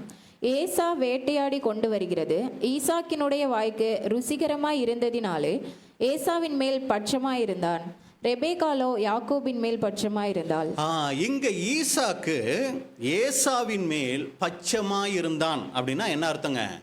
ஒரு சந்தோஷம், ஒரு விருப்பம் உள்ளவரா ஈசாக்கு இருக்கிறார். காரணம் என்னன்னா, அப்பாவுக்கு எது பிடிக்கும்னு சொல்லி அதை தன்னுடைய வாழ்க்கையில செய்யக்கூடிய ஒரு மனிதனா இங்க ஏசா இருக்கிறார். இது இன்னொரு வசனத்தை நீங்க பார்த்தீங்கன்னா, ஈசாக்கு ஏசாவை அதிகமாக நேசித்தார், ஏனென்றால் அவருடைய வாய்க்கு ருசியானதை அவன் வேட்டையாடி கொண்டு வந்தான் அப்படின்னு சொல்லி வசனம் சொல்லுது. அப்போ இங்கே தன்னுடைய தகப்பனாகி ஈசாக்க சந்தோஷப்படுத்தக்கூடியவராக இருந்தார். அப்பாவுக்கு எது பிடிச்ச உணவுன்னு பார்த்து அதை வேட்டையாடி கொண்டு வந்து என்ன பண்ணுறாருனா சமைச்சு கொடுக்கக்கூடியவராக அவர் இருக்கிறார். பாருங்கள், அப்பாவுக்கு பிடிச்ச உணவு ஏதோ இங்கே ஆட்டு மந்தையில் மாட்டு மந்தையில் இல்லை வேறு வீட்டு விலங்குகளில் இல்லைங்க. எங்கே இருக்குது அது? அப்பாவுக்கு பிடிச்சது காட்டில் தான் இருக்குது. அப்படிங்கும்போது காடு அப்படிங்கும்போது அது ஒரு பயங்கரமான இடம். அவ்வளவு ஈஸியாக போய் என்ன பண்ணிட முடியாது. ஒரு கோழியை பிடிச்சிட்டு வர மாதிரி, ஒரு ஆடை பிடிச்சிட்டு வர மாதிரி என்ன பண்ணிட முடியாது. காட்டில் போய் ஒரு விலங்கை பிடிச்சிட்டு வந்துட முடியாது. ஆனால் அது ரொம்ப சிரமமான காரியமாக இருந்தாலும், உயிருக்கு ஆபத்தான காரியமாக இருந்தாலும், ஏன்னா ஒரு விலங்கை வேட்டையாடும் போது இன்னொரு விலங்குகிட்ட இருந்து தப்பிக்கிறது ஒரு காரியமாக இருக்கும், பயங்கரமான காரியமாக இருக்கும். ஏன்னா ஒரு விலங்கை துரத்திட்டு போகும்போது இன்னொரு விலங்கு என்ன பண்ணிடும், அவங்கள அடிச்சிடுறதுக்கு கூட வாய்ப்பு இருக்குது. அப்படி உயிருக்கு பயந்த ஒரு காரியம் சிரமமான காரியமாக இருந்தாலும் இவர் வேட்டையாடி அப்பாவுக்கு கொண்டு வந்து கொடுத்து அப்பாவை சந்தோஷப்படுத்தக்கூடிய ஒரு மகனாக அங்கே ஏசா இருக்கிறார். இது அவர்கிட்ட பார்க்கிற முதல் குணலட்சணம், தகப்பனை சந்தோஷப்படுத்தின மகன். அப்போ இதில் நமக்கு என்ன பாடம் அப்படின்னு சொல்லி பார்த்தீங்கன்னா, பூமிக்குரிய கற்பனைகளிலேயே தேவன் முதலாவது மனுஷனுக்கு கொடுக்கணும்னு ஆசைப்பட்டுட்ட முதல் கற்பனை என்னங்க? பூமிக்கு உன் பெற்றோரை கனம் பண்ணுவாயாக. அப்போ அந்த ஒரு சீரியஸ் சென்ஸ் நமக்கு வேணுங்க. இந்த பூமியில் தேவன் மனுஷன்கிட்ட எதிர்பார்க்கிற முதல் காரியம், ஆவிக்குரிய பிரகாரமாக பார்க்குற காரியம், என்னை அன்றி வேறே தேவர்கள் உனக்கு உண்டாயிருக்க வேண்டாம். அதே அளவு தேவன் எதற்கு இந்த பூமியில் முக்கியத்துவம் கொடுக்குறாரு தெரியுங்களா? ஒரு மனிதன் இந்த பூமியில் பிறந்த பின்னாடி தன்னுடைய பெற்றோரை கனம் பண்ணக்கூடியவராக அவர் இருக்கணும். இதுதான் தேவன் மனிதனுக்கு கொடுக்குற முதல் முக்கியமான கட்டளை. ஆனால் இன்னைக்கு பார்த்தீங்கன்னா இந்த ஒரு கட்டளையை சாத்தான் ரொம்ப தந்திரமாக மனுஷர்களுக்குள்ள அது ஒரு பெரிய விஷயமே இல்லாத மாதிரி மாற்றிட்டதை நம்ம பார்க்குறோம். ஆனால் தேவனுடைய பார்வையில் அது ரொம்ப முக்கியமான ஒரு காரியமாக இருக்குது. அதனால தான் அதை முதல் கற்பனையாக முதல் கட்டளையாக அங்கே கொடுத்துருக்கிறார். அப்போ அன்புக்குரிய சகோதர சகோதரிகளே, நம்மளை நாம யோசிச்சு பார்க்கணும். நம்ம பெற்றோர் நம் நிமித்தம் இன்னைக்கு சந்தோஷப்படக்கூடியவங்களா இருக்கிறாங்களா? என்னுடைய மகனை நான் பெற்றெடுத்ததில் ரொம்ப பெருமைப்படுறேன், ரொம்ப சந்தோஷப்படுறேன். என் மகளை நான் பெற்றெடுத்ததில் நான் ரொம்ப பெருமைப்படுறேன், ரொம்ப சந்தோஷப்படுறேன்னு சொன்னாங்கன்னா நாம் தேவ பிள்ளைகளாக இருக்கிறதுல ஒரு அர்த்தம் இருக்குது. சாதாரண உலக பிள்ளைகளாக இருக்கிறவங்களுக்கு இந்த பிரச்சனை கிடையாதுங்க. அப்போ ஒரு தேவ பிள்ளைங்கும் போது அவங்க ரொம்ப கவனம் கொடுக்க வேண்டிய ஒரு விஷயம், என் நிமித்தம் என் பெற்றோர் சந்தோஷப்படக்கூடியவங்களா இருக்கிறாங்களா, இல்லை என் நிமித்தம் துக்கத்தை அனுபவிக்கக்கூடியவங்களா இருக்கிறாங்களா? ஏன்னா நாம் பெற்றோருக்கு கொடுக்க வேண்டிய அந்த ஒரு கணத்தில் எப்படி இருக்கோங்கிறதுல தேவன் ரொம்ப கவனமுள்ளவராக இருக்கிறார். ஏன்னா நிறைய நேரங்களில் சகோதரர்கள் சகோதரிகளை கூட எடுத்துக்கலாம், நாம் ஊழியம் செய்கிறதுல தேவன் எவ்வளவு கவனம் உள்ளவராக இருக்கிறார்னு நம்ம யோசிப்போம். ஏன்னா ஊழியம் செய்கிறதுல அசதியாக இருந்துடக்கூடாது, ஊழியம் செய்கிறதுல ரொம்ப கவனமாக இருக்கணும், அது ரொம்ப பிரதான ஊழியம் அப்படின்னு நம்ம நினச்சிக்கிறோம். ஆனால் தேவனுடைய பார்வையில் நம் பெற்றோரை சந்தோஷப்படுத்துகிறவர்களாய் நாம் இருப்பது அது முக்கியமான ஒரு ஊழியமாக இருக்குது. அதை அங்கே ஏசா செய்தார். அப்போ இதில் நம்ம யோசிக்கணும். இப்போ இரண்டாவது காரியம் இந்த ஏசா கிட்ட நம்ம பார்க்குறோம், தகப்பனுக்கு கீழ்ப்படிந்த ஒரு மகன். ஆதியாகமம் 27ஆம் அதிகாரம் 1 முதல் 4 வரைக்கும். ஆதியாகமம் 27ஆம் அதிகாரம் 1ஆம் வசனம் முதல். ஈசாக்கு முதிர் வயதினால் அவன் கண்கள் இருளடைந்து பார்வையற்று போன போது அவன் தன் மூத்த குமாரனாகிய ஏசாவை அழைத்து, என் மகனே என்றான். அவன், இதோ இருக்கிறேன் என்றான். இதை நீங்கள் கற்பனை பண்ணி பார்த்துருக்கீங்களா? இப்போ எல்லாரும் எங்கே இருக்கீங்க? எங்கே இருக்கோன்னா அந்த கூடாரத்துக்குள்ளே இருக்கிறோம் நம்ம எல்லாரும், சரிங்களா? யாருக்கும் தெரியாமல் நம்ம இருக்கிறோம். இப்போ அங்கே ஈசாக்கு படுத்துருக்கிறாரு, கண்ணு தெரியறதில்ல. இப்போ சாதாரணமாக இன்றைக்கி உலகத்தில் எடுத்துக்கோங்க, ஒரு அப்பா நம்ம அப்பாவே இருக்கிறாரு, அவருக்கு கண்ணே தெரியாது. இப்போ உட்காந்து படுத்துருக்கிறாரு, மகனேன்னு சொல்லி நம்ம பேரை சொல்லி கூப்பிடுறாரு, நம்மளுடைய மகளேன்னு சொல்லி கூப்பிடுறாரு. நம்மளுடைய ரியாக்ஷன் எப்படி இருக்கும்? என்ன இல்லைங்களா? கண்ணு ரெண்டு நல்லா தெரிஞ்சாலே நம்ம சரியான ஆன்சர் தான் கொடுப்போம். இப்போ கண்ணே அவருக்கு தெரியலை. இப்போ எப்படி கேட்போம்? என்ன அப்படின்னு கேட்போம். ஆனால் இவர் என்ன சொல்றாரு? என் மகனே என்றான். அவன் இதோ இருக்கிறேன். பாருங்க, அப்பாவுக்கு என்ன ஒரு கணம் கொடுத்த ஒரு மகனா இருக்கிறார். இதோ இருக்கேன்ப்பா அப்படிங்கிறாரு. உடனே அவர் என்ன சொல்றாரு? அப்பொழுது அவன், நான் முதிர் வயதானேன், என் மரணம் இன்ன நாளில் என்று அறியேன். அவ்வளவு சீக்கிரம் சாகிறவர்ல இவரு. ஆனா இவருக்கு மைண்ட்ல என்ன தோணிக்கிட்டு இருக்குன்னா, கண்ணும் போயிடுச்சு, வயசும் ஆயிடுச்சு, எப்ப நான் போயிடுவேனோ அப்படின்னு இவர் நினைக்கிறாரு. ஆனால் இதுக்கப்புறம் யாக்கோபோட வாழ்க்கையில் பார்த்தீங்கன்னா, மாமனார் வீட்டுக்கு போய் 14 வருஷம், அப்புறம் அவர் சம்பாத்தியமெல்லாம் சம்பாரித்து மறுபடியும் வந்து கொஞ்ச நாள் கழிச்சு தான் யார் சாகுறா? ஆனால் நமக்கு ஒரு சின்ன காய்ச்சல் வந்தாலே நம்ம நிறைய நேரம் என்ன யோசிப்போம்? அவ்வளவு தானோ இல்லைங்களா, போயிடுவணும் அப்படின்னு யோசிப்போம் இல்லைங்களா? அந்த மாதிரி இவருக்கு என்னன்னா, கண் பார்வை போன உடனே இவர் என்ன யோசிக்க ஆரம்பிச்சிட்டாருன்னா, அவ்வளவு தான், நான் போயிடுவேன் மாதிரி கடைசியாக என்ன பண்ணிடுறேன், என் வாழ்க்கையில் ஒரு டேஸ்ட்டாக ஒரு சாப்பாடு சாப்பிட்றேன் அப்படின்னு இவர் யோசிக்கிறாரு. வாசிங்க. ஆகையால் நீ உன் ஆயுதங்களாகிய உன் அம்பரா தூணியையும் உன் வில்லையும் எடுத்துக்கொண்டு வனத்துக்கு போய் எனக்காக வேட்டையாடி அதை எனக்கு பிரியமாயிருக்கிற ருசியுள்ள பதார்த்தங்களாக சமைத்து நான் புசிக்கவும் நான் மரணமடையும் முன்னே என் ஆத்துமா உன்னை ஆசீர்வதிக்கவும் என்னிடத்தில் கொண்டு வா என்றான். கண்ணே போயிடுச்சு. ஆனால் இந்த வயசானவருக்கு, நீங்கள் அதை எப்படி வேணாலும் எடுத்துக்கோங்க, எனக்கு பிரியமாக இருக்கிற ருசியுள்ள பதார்த்தங்களாக சமைத்து. பாருங்க, அப்பாவுக்கு கண்ணு போயிடுச்சு, ஆனால் எது போகலை? டேஸ்ட் மட்டும் போகவே இல்லை, அப்படியே இருக்குது. இப்போ என்ன சொல்கிறாருன்னா, மகன் போயிட்டு எங்கே போ, ஆட்டு மந்தைக்கு போ, மாட்டு மந்தைக்கு போன்னு சொல்லலை. எங்கே போகணுமா அவர்? நீ உன் ஆயுதங்களாகிய உன் அம்பரா துணியையும் உன் வில்லையும் எடுத்துக்கொண்டு வனத்துக்கு போய் எனக்காக வேட்டையாடி அதை எனக்கு பிரியமாயிருக்கிற ருசியுள்ள பதார்த்தங்களாக சமைத்து நான் புசிக்க என்ன பண்ணு, அதை வேட்டையாடி கொண்டு வாங்கிறார். உடனே நம்மளா இருந்தால் என்ன பண்ணியிருப்போம்? இந்த கிழடுக்கு வேற வேலையே இல்லை, கண்ணு போயிடுச்சு, இப்போ என்ன கேட்குது, இதுக்கு ருசியுள்ள பதார்த்தம் கேட்குதோ அப்படின்னு சொல்லி என்ன பண்ணியிருப்போம்? நான் வேற வேலை இல்லை அப்படின்னு சொல்லியிருப்போம். அப்படி சொல்லலைன்னா கூட இன்னொரு சூப்பர் ஐடியா பண்ணியிருப்போம். என்ன பண்ணியிருப்போம்? நானாக இருந்தால் பண்ணியிருப்பேன், நீங்களாக இருந்தால் என்ன பண்ணியிருப்பீங்க? நான் காட்டுக்கு போனால் இவருக்கு தெரியவா போகுது? இங்கே இருக்கிற ஒரு ஆட்டுலையே உன்னை அடித்து, அப்பா காட்டில் போய் நான் அடிச்சுட்டு வந்தேப்பான்னு சொல்லி சமைச்சு கொடுத்தா இவருக்கு தெரியவா போகுது? இவருக்கு தெரிய போகுதுங்களா? தெரியாதா? தெரியுமா? ஏன் தெரியாதுங்கிறீங்க? அதைத்தானே யாக்கோபு செஞ்சாரு இல்லைங்களா? அவர் ஒரு ஆளைத்தானே அடிச்சுட்டு வந்து, அப்பா வேட்டையாடிட்டு வந்தேப்பா, இந்தாங்கப்பா சாப்பிடுங்கன்னு சொன்ன உடனே, இல்லையே இது காட்டு மிருகத்தினுடைய டேஸ்ட் இதில் இல்லையேன்னு ஏதாவது அங்கே சொன்ன மாதிரி இருக்கா? இல்லை. அப்போ என்னன்னா, வீட்டில் இருக்கிற ஒரு ஆடையே அடிச்சுட்டு வந்து, ஒரு வெள்ளாட்டையே அடிச்சுட்டு வந்து கொடுத்துருந்தாலே என்ன பண்ணியிருக்கலாம்? அவர் சமாளிச்சிருக்கலாம். ஆனால் பாருங்க, இவர் தகப்பனுக்கு கீழ்ப்படிந்த மகன்கிறத எதை வச்சு சொல்கிறோம் அப்படின்னா, அப்பா சொல்லிட்டாரு, இதில் எந்த ஏமாத்து வேலையும் என்ன பண்ணிடக்கூடாது, இருக்கக்கூடாதுன்னு சொல்லி இங்கே இருந்து காட்டுக்கு போய் கஷ்டப்பட்டு, சரிங்களா, எவ்வளவு நேரம் ஆச்சு தெரியல. ஆனால் இவங்க ஒரு ரெடி பண்ணி பிளான் பண்ணி, சரிங்களா, இவங்க ஒரு ஆடை அடித்து அதை சமைச்சு அதை ரெடி பண்ணி அப்பாவுக்கு கொண்டு வந்து கொடுத்து, யார்? யாக்கோபு. இதெல்லாம் முடித்து போகிற வரைக்கும் யார் வரல? ஏசா வரல. அவ்வளவு நேரம் ஆகிடுக்குது. அப்போ அவ்வளோ தூரம் அலைஞ்சி திரிஞ்சு அப்பாவுக்கு எந்த விலங்கோட இது, ஒரு சமயம் முயல் கறின்னு வச்சுக்கலாம் இல்லைங்களா, காட்டு முயலோ மானோ ஏதோ ஒன்று, அதுதான் அப்பாவுக்கு ரொம்ப பிடிச்சிருந்தா அதை தேடி அதை அடித்து, ஏன்னா இவர் என்ன சொல்லிட்டார்? எனக்கு பிரியமாக இருக்கிற ருசியுள்ள பதார்த்தங்களாக சமைத்துன்னு சொல்லிட்டார் இல்லைங்களா? அவருக்கு பிடிச்ச மிருகத்தை அடித்து அதை இவருக்கு டேஸ்ட்டாக கரெக்டாக பார்த்து பதம் பார்த்து எல்லாம் பண்ணி கொண்டு வரார். அப்போ இதுலேருந்து நம்ம புரிஞ்சுக்கிற விஷயம் என்ன அப்படின்னு சொல்லி நீங்கள் பார்த்தீங்கன்னா, இவர் அப்பாவினுடைய வார்த்தைக்கு அப்படியே கீழ்ப்படியக்கூடியவராக இருந்தாரே ஒழிய அப்பாவை ஏமாத்திரலான்னு இவர் நினைக்கவே இல்லை, யாக்கோபை போல. அப்போ அன்புக்குரிய சகோதரர்களே, இதில் நமக்கு என்ன பாடம் அப்படிங்கும்போது, இன்னைக்கு நம்மளுடைய பெற்றோர்களுக்கு நாம் எந்த அளவுக்கு கீழ்ப்படியக்கூடியவங்களா நாம் இருக்கிறோம். நம்ம ஏற்கனவே சொன்னது தான், தேவனுடைய கற்பனைகளில் முதல் கற்பனை எதுங்க? பூமிக்குரிய காரியங்களை பெற்றோரை கனம் பண்ணுகிறது. எபேசியர் 6ஆம் அதிகாரம் 1 முதல் 3 வரைக்கும்.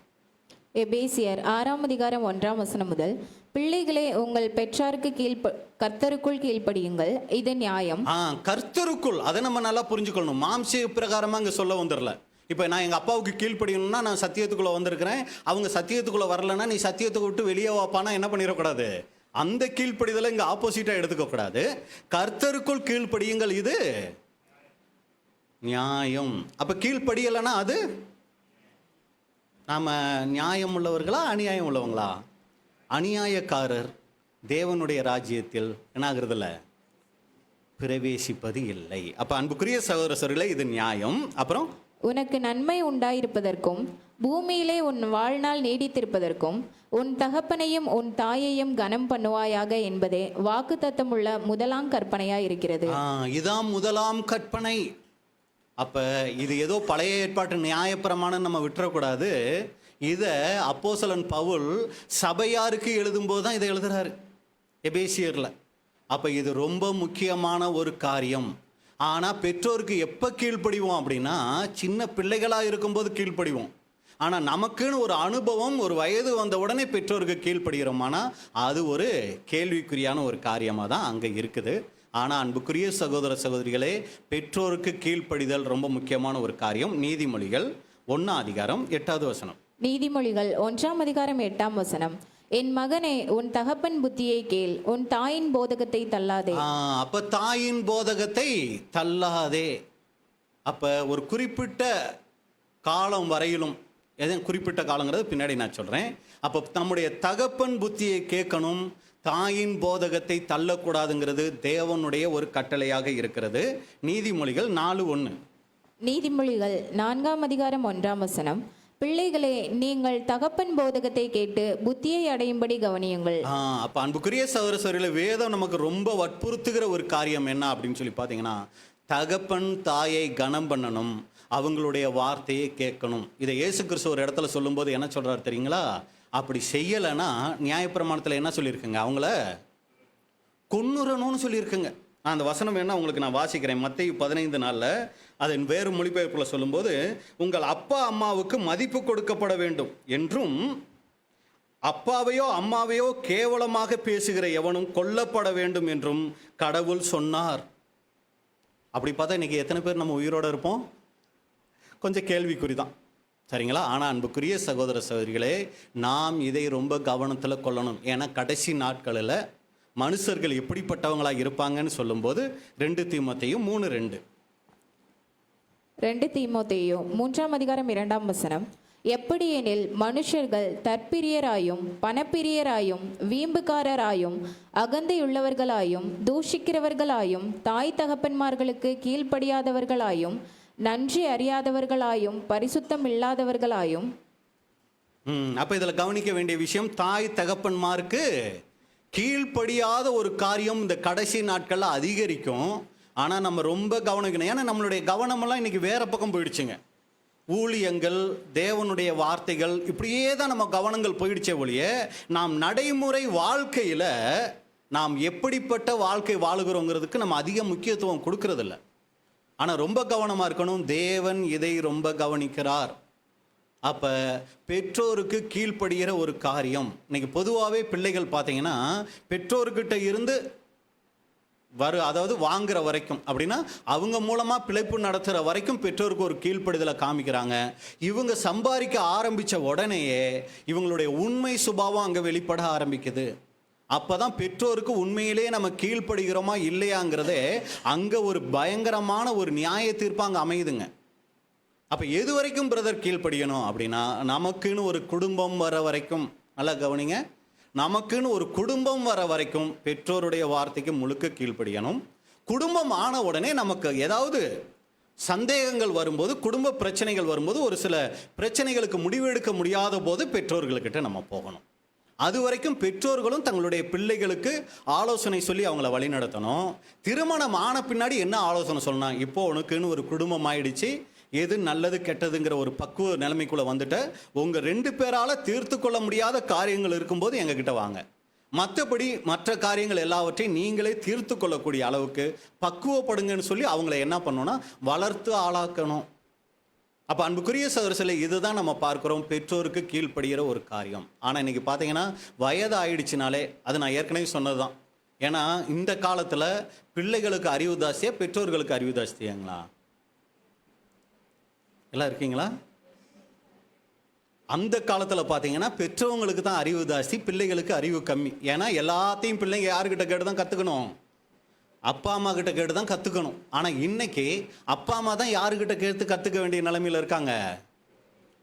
கொஞ்சம் இந்த வாட்ஸ்அப் கொஞ்சம் எப்படின்னு பார்த்து சொல்கிறா, இந்த ஃபேஸ்புக் எப்படின்னு கொஞ்சம் பார்த்து சொல்லு, இந்த ஃபோன் எப்படி பண்ணுறதுன்னு கொஞ்சம் பார்த்து சொல்லு. புது ஃபோன் வாங்கிட்டேன், ஆனால் அதை எப்படி ஆன் பண்ணணும்னு தெரியலை, ஆஃப் பண்ணணும்னு தெரியலை, இதில் எப்படி நம்பர் சேர்க்கணும்னு தெரியலை, கொஞ்சம் சொல்லி கொடு. அப்படிங்கும்போதே பையன் மைண்டில் என்ன ஆகிடுறாரு, அப்படியே பெரிய ஆளாகவும். அப்பா அம்மா எப்படி ஆகிடுறாங்க பார்க்குறதுக்கு, ஒன்றும் தெரியாது, என்னம்மா பண்ணுற ஒன்றும் தெரியறதில்ல, உங்களுக்கு ஒன்றுமே தெரியறதில்ல.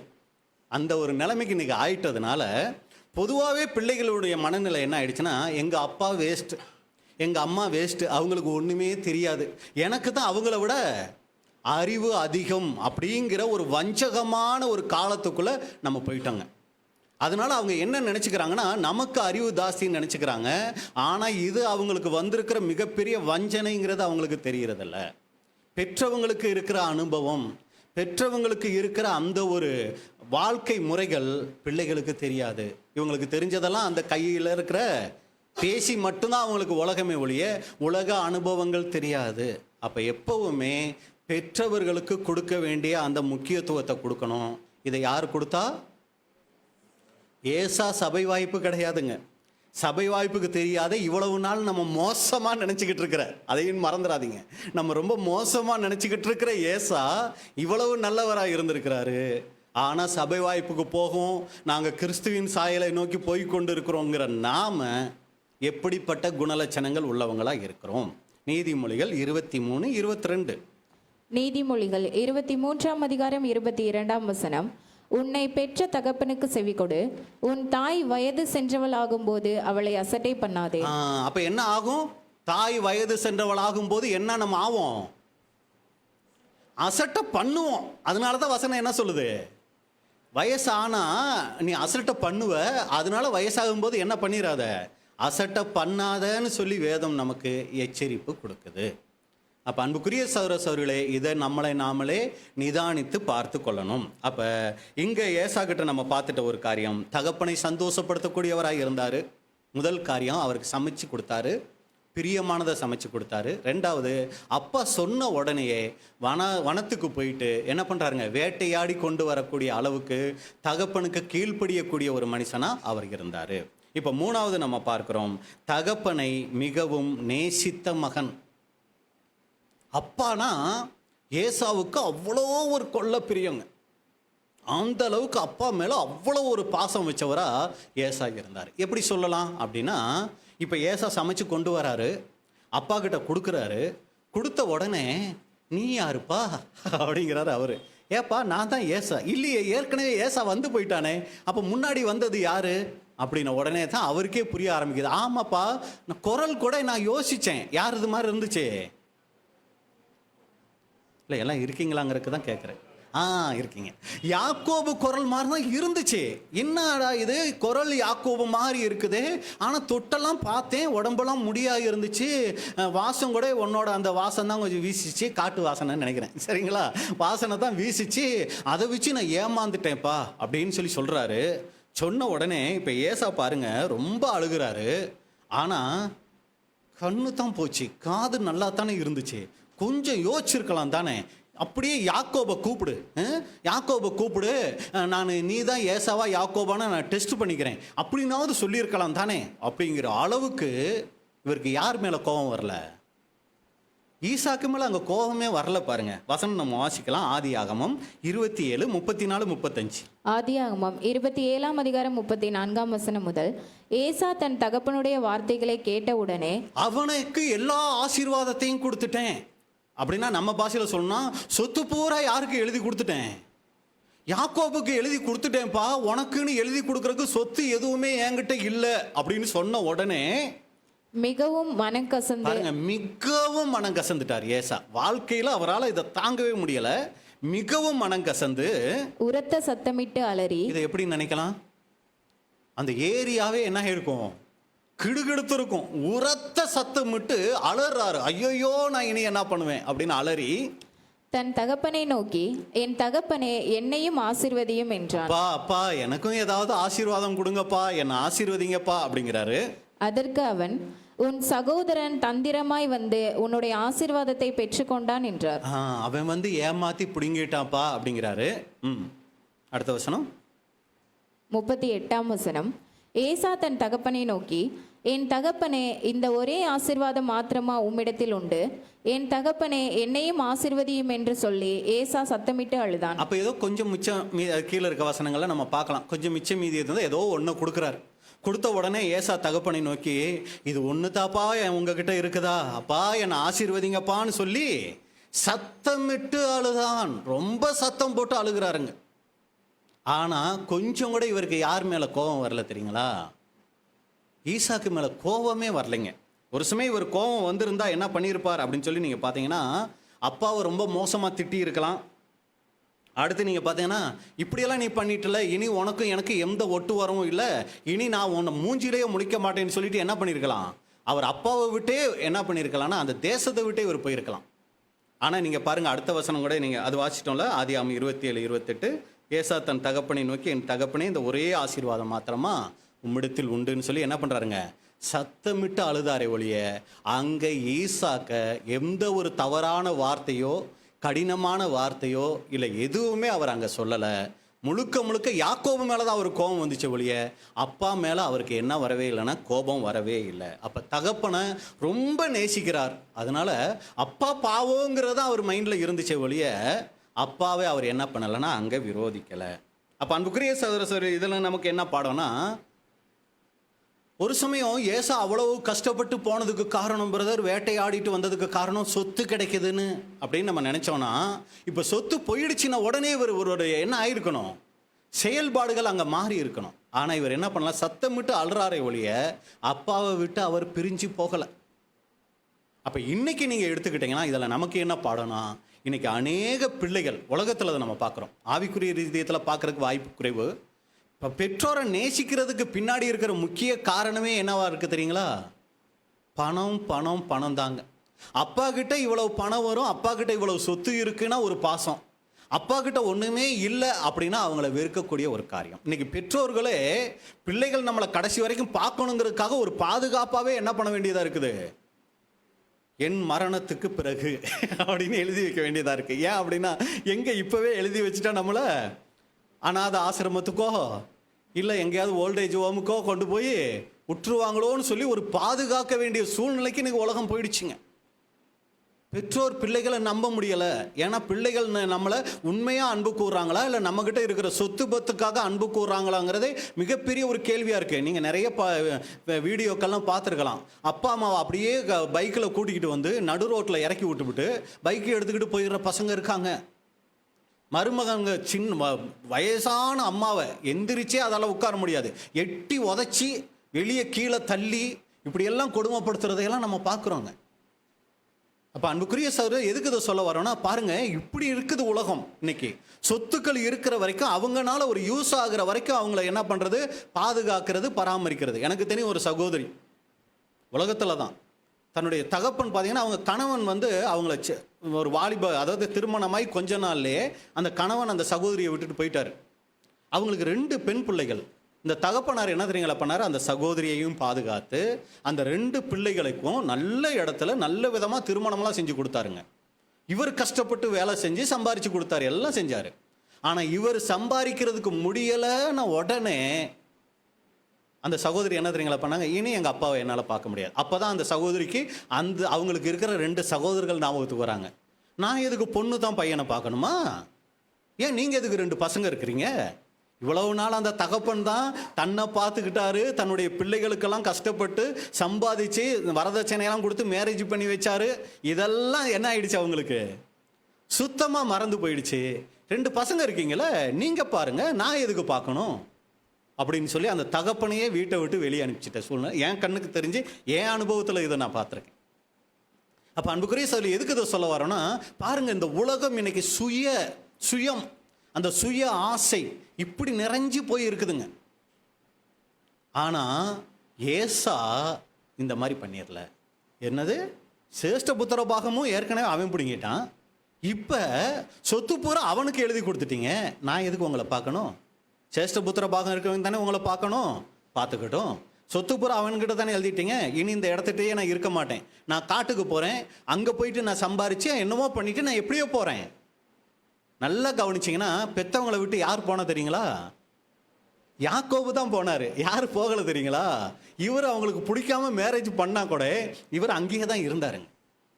இதுதான் ஏசா கிட்ட நம்ம பார்க்குற நல்ல குணலட்சணம். இப்போ சொல்லுங்கள், ஏசா நல்லவரா கெட்டவரா? இவ்வளவு நாள் தெரியாமல் போச்சு. இன்னும் பார்க்குறோம், ஏசாவை குறித்து நம்ம பார்க்கலாம். அப்போ அன்புக்குரிய சகோதர சகோதரிகளே, இங்கே ஏசா கிட்ட நம்ம பார்த்துட்டோம். தகப்பனை சந்தோஷப்படுத்துகிறவராக இருந்தார். தகப்பன் வயது சென்று கண்ணு தெரியாமல் போனாலும் அவருடைய வார்த்தைக்கு கீழ்ப்படியக்கூடியவராக இருந்தார்.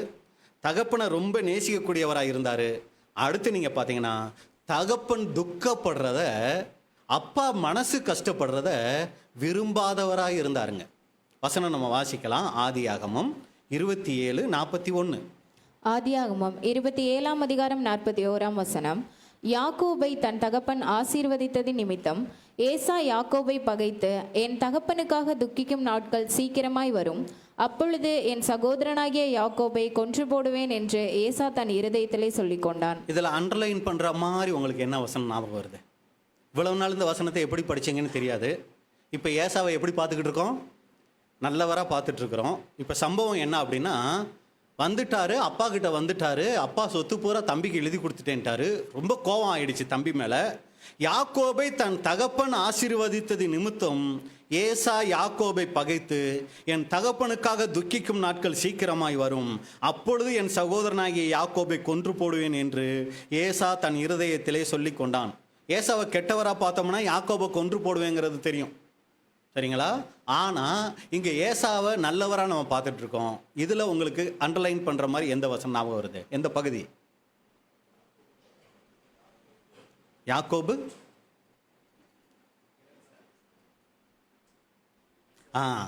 என் தகப்பனுக்காக துக்கிக்கும் நாட்கள் சீக்கிரமாய் வரும். என்ன இதில் கண்டுபிடிக்கிறோம் அப்படின்னா, ஏன் துக்கத்தை விரும்பாத மகன் அப்படின்னா, பார்க்குறாரு சொத்து பூரா தம்பிக்கு எழுதி வச்சாச்சு, கோபத்தில் எந்திரிக்கிறாரு. நேராக நம்ம சூழ்நிலைக்கு புரிகிறவன் நேராக கத்தி எடுத்துட்டு, எங்கே அந்த யாக்கோபு அப்படின்னு சொல்லி என்ன பண்ணியிருக்கலாம்? நேராக போய் தலையை பிடிச்சி கழுத்தை என்ன பண்ணியிருக்கலாம்? வெட்டி கொண்டு இருக்கலாம். போலீஸ் ஸ்டேஷனும் கிடையாது, கேஸும் கிடையாது, எதுவுமே இல்லை அன்னைக்கு, சரிங்களா? நேராக போய் தன்னுடைய தம்பியை கொண்டு இருக்கலாம். உடனே யோசிக்கிறாரு, நான் போய் இப்போ என் தம்பியை நான் கொன்னுட்டேன்னா உடனே வீட்டில் என்ன நடக்கும்? ஐயோ இளையம்மங்க இறந்துட்டானேன்னு யார் ரொம்ப கதறுவா? புரியுதுங்களா? அப்பா ஓன அழுகுவார். இப்போ அப்பா அழுகக்கூடாது. அப்பா சாகிற வரைக்கும் எப்படி தான் இருக்கணும்? சந்தோஷமாக இருந்து தான் சாகணும். அதுக்காகத்தான் காட்டுக்கு அவ்வளோ கஷ்டப்பட்டு போய் அப்பாவை சந்தோஷப்படுத்தணும்னு கறி எடுத்துகிட்டு வந்து சமைச்சு கொடுக்குறேன். இப்போ தம்பியை நான் கொன்னேன்னா அப்பா சாகிற வரைக்கும் எப்படி இருப்பார்? ரொம்ப கவலையாகவே இருப்பார். அதனால அப்பா செத்த பின்னாடி நான் யாரை கொன்னுக்கிறேன்? யாக்கோபை கொன்னுக்கிறேன். பாருங்க, அப்போ அப்பா சாகிற வரைக்கும் அப்பாவை துக்கப்படுத்திடக்கூடாது. யாக்கோபை தன் தகப்பன் ஆசீர்வதித்தது நிமித்தம் ஏசா யாக்கோபை பகைத்து, என் சகோதரனாகிய யாக்கோபை கொன்று போடுவேன் என்று செய்யலை. இடையில என்ன வருதுங்க? என் தகப்பனுக்காக துக்கிக்கும் நாட்கள் சீக்கிரமாக வரும். எங்கள் அப்பா சீக்கிரத்தில் இறந்துருவார், இறந்த பின்னாடி அவனுக்கு வச்சுக்கிறேன் அப்படிங்கிறார். அப்போ இதில் புரிஞ்சுக்கிற காரியம் என்ன அப்படின்னா, இங்கே ஏசா கிட்ட நம்ம பார்க்குற அருமையான குணலட்சணம், தனக்கு வரவேண்டிய சொத்து ஆசீர்வாதம் தன்னை விட்டு போனாலும் தன் தகப்பனுடைய சந்தோஷத்தை அங்கே விரும்பக்கூடியவரா, அவருடைய உணர்வுகளை மதிக்கக்கூடிய ஒரு நல்ல மகனா ஏசா அங்கே இருக்கிறார். அப்பா உயிரோடு இருக்கிற வரைக்கும் அப்பா மனசு சங்கடப்படுற மாதிரி நான் எதையும் இந்த வீட்டில் செஞ்சிடக்கூடாது அப்படின்னு சொல்லி என்ன பண்ணுறாருனா, அங்கே ரொம்ப கவனம் உள்ளவராக ஏசா அங்கே இருக்கிறார். அப்போ இதில் நமக்கு என்ன பாடம் அப்படிங்கும்போது இதே தான்.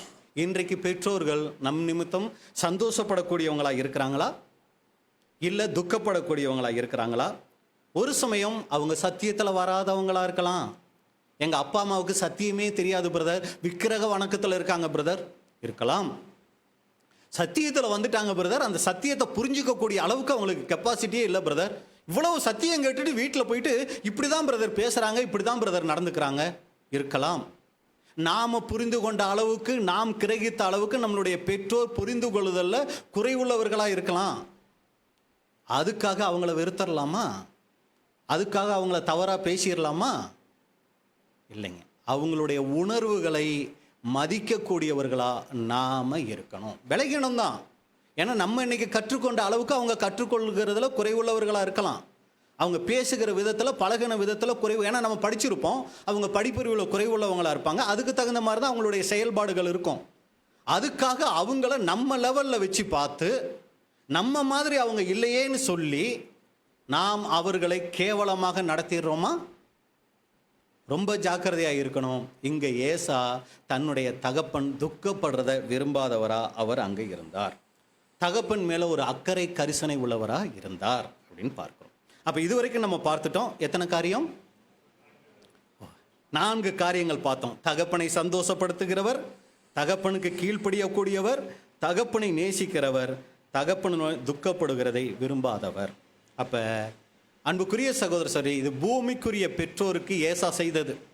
இன்னொரு வகையில் நாமளை எடுத்துக்கிட்டோம்னா, நாம் பிதாவாகிய தேவனை அறிந்திருக்கிறோம். பூமிக்குரிய பெற்றோரையும் நாம் அப்படி தான் வழி நடத்தணும். அதே நேரத்தில் நாம் இன்னைக்கு பரலோக தகப்பனுக்கு கீழ்ப்படியக்கூடியவங்களா இருக்கிறோமா? பரலோக தகப்பனை சந்தோஷப்படுத்தக்கூடியவங்களா இருக்கிறோமா?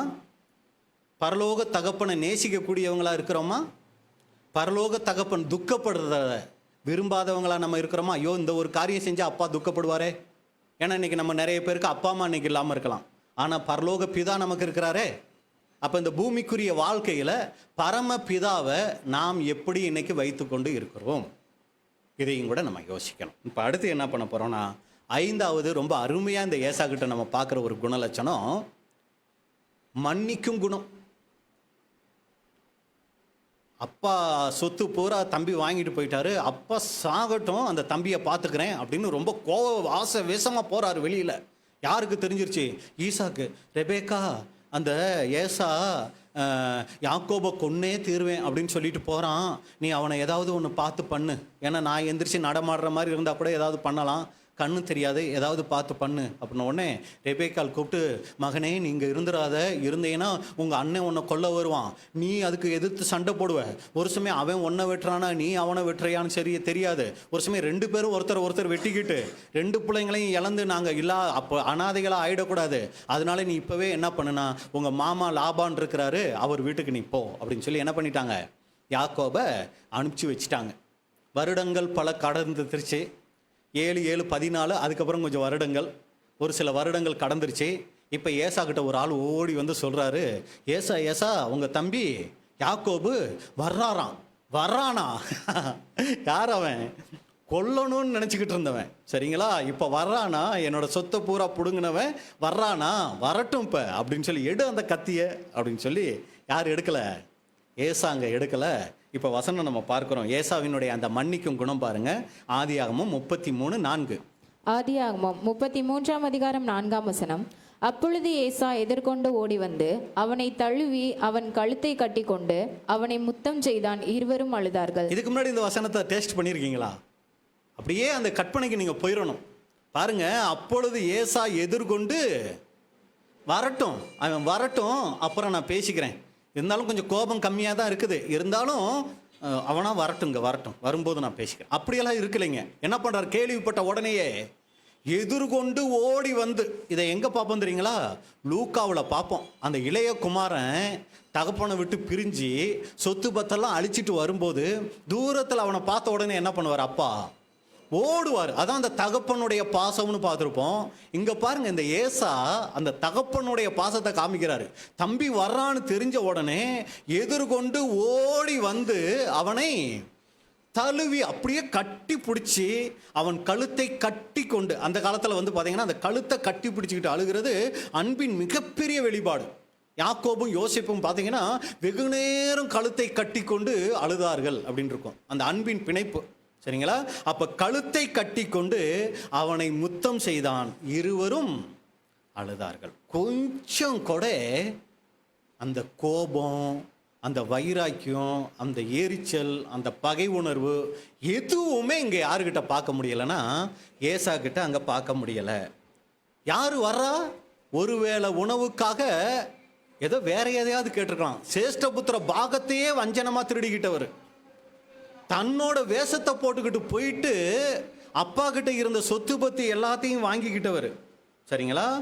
இது எப்ப கண்ணில் கிடைக்கிறாரோ கொலை செய்யணும்னு நினைச்சுக்கிட்டு இருந்த ஒருத்தரை இப்ப பார்த்த உடனே அவர் செஞ்ச துரோகத்தை எல்லாம் மறந்துட்டு இப்ப ஏசாயா என்ன பண்றாருன்னா அவர் மேல அங்க அன்பு காமிக்கிறார் அப்படின்னு கூட நம்ம பார்க்கிறோம். ஆரம்பத்தில் செஞ்ச உடனே யாக்கோபு மேல கோபம் தான் அங்க வந்துச்சு. ஆனா பின்னாட்கள்ல அந்த நிலைமைகள் மாற மாற தம்பியை பிரிஞ்சு இருக்க இருக்க அவர் மேலே அவருக்கு இப்போ என்ன வந்துடுச்சுன்னா அங்கே பாசம் வந்துடுச்சு அப்படின்னு கூட நம்ம பார்க்குறோம். ஓடி தழுவி கட்டி முத்தம் செய்து அழுது அப்படின்னு பார்க்குறோம். அப்போ அந்த அளவுக்கு தன்னுடைய தம்பியை மன்னிக்க கூடியவரா அங்கே ஏசா இருந்தார் அப்படின்னு கூட பார்க்குறோம். பாருங்க, இருவரும் அழுதார்கள். ஏசா ஏன் அழுதாரு? இவ்வளவு நாள் பார்க்க முடியலையே, தம்பியை இப்போ பார்த்துட்டனே அப்படின்னு சொல்லி அழுகிறாரு. யாக்கோபு எதுக்கு அழுதுருப்பாரு?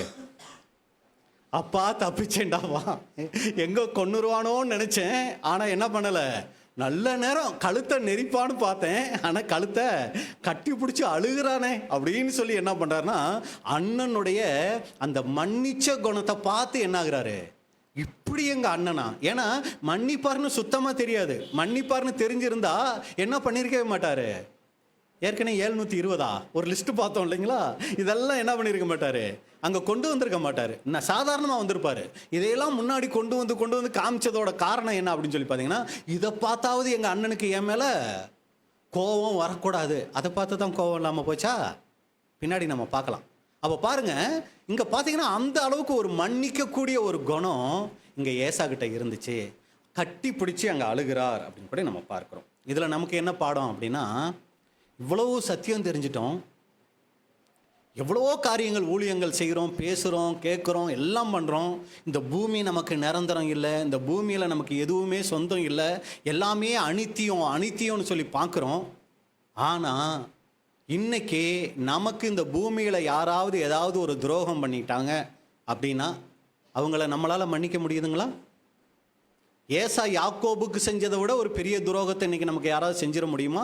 அப்படியே செஞ்சிருந்தாலும் வேதம் சொல்லுது, சகலமும் நன்மைக்கு ஏதுவாகத்தான் அவங்க வாழ்க்கையில் அனுமதிப்பேன்னு சொல்லும்போது, அன்புக்குரிய சகோதர சகோதரிகளே, இன்னைக்கு நம்மனால மன்னிக்க முடியாத யாராவது ஒருத்தர் இந்த உலகத்தில் இருக்கிறாங்களா? நேற்று ஒரு சகோதரன் எனக்கு ஃபோன் பண்ணார் சென்னையிலேருந்து.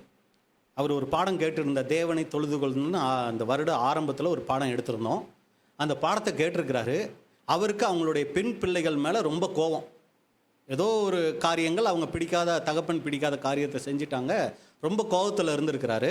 அந்த பாடத்தை கேட்டுட்டு இருக்கும்போதே அதில் ஒரு வார்த்தை என்ன அப்படின்னு சொல்லி பார்த்தீங்கன்னா, நாம் பரிசுத்தாவியை பெற்றிருக்கோம் அப்படின்னா அதுக்கு முதல் சாட்சி யாருன்னா நம்ம குடும்பத்தார் சாட்சி கொடுக்கணும், என் கணவன் உண்மையிலே பரிசுத்தாவியை பெற்றவர். இல்லைனா மனைவி சாட்சி, கணவன் கொடுக்கணும், என் மனைவி உண்மையிலே பரிசுத்தாவியை பெற்றவங்கன்னு சாட்சி கொடுக்கணும் அப்படின்னு சொல்லி அதில் பேசுகிறேன். அப்படி பேசும்போது அதை கேட்ட உடனே அவர் என்ன பண்ணியிருக்காருன்னா, பாதியில் அந்த ரெக்கார்டிங் அப்படியே அதை நிறுத்திட்டு போய் தன்னுடைய மகள்கள் கிட்ட ஒப்புரவாயிட்டு வந்து அப்புறம் மீதியை கேட்டேன் பிரதர் அப்படிங்கிறார். என்ன ஒரு ஒப்பு கொடுத்தல் பாருங்க. இதுதான் தேவன் இன்னைக்கு நம்ம கிட்ட எதிர்பார்க்கிறாருங்க. அதாவது தேவனுடைய வார்த்தை நம்மளை எச்சரித்த உடனே, ஒரு சில காரியங்களை சுட்டி காமிச்ச உடனே அந்த கீழ்ப்படிதல் நமக்குள்ள எந்த அளவுக்கு இருக்குங்கிறத தான் பார்க்குறாரு. அப்போ இதில் நம்ம பார்க்கக்கூடிய ஒரு விஷயம், மிகப்பெரிய துரோகம் செஞ்சு மிகப்பெரிய ஏமாற்றுத்தனம் செஞ்சிருக்கிற தன்னுடைய சகோதரன் பல நாள் கழித்து வர்றாருங்கும் போது அதே கோபத்தை அதே வைராக்கியத்தை வைக்காம அப்படியே முழுசா மன்னிக்கக்கூடிய ஒரு சுபாவத்தை இங்க ஏசா வெளிப்படுத்தி இருக்கிறார்.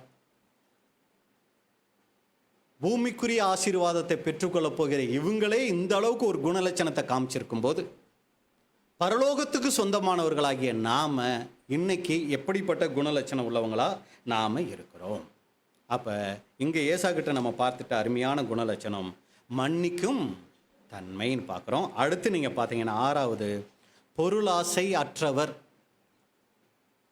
பொருளாசை இவருக்கு இல்லை. ஏன்னா ஃபர்ஸ்ட் என்ன சொன்னோம், இல்லைங்க அந்த ஒட்டகத்தை காளையெல்லாம் கொல்லணும்னு தாங்க ஓடி வந்தார்.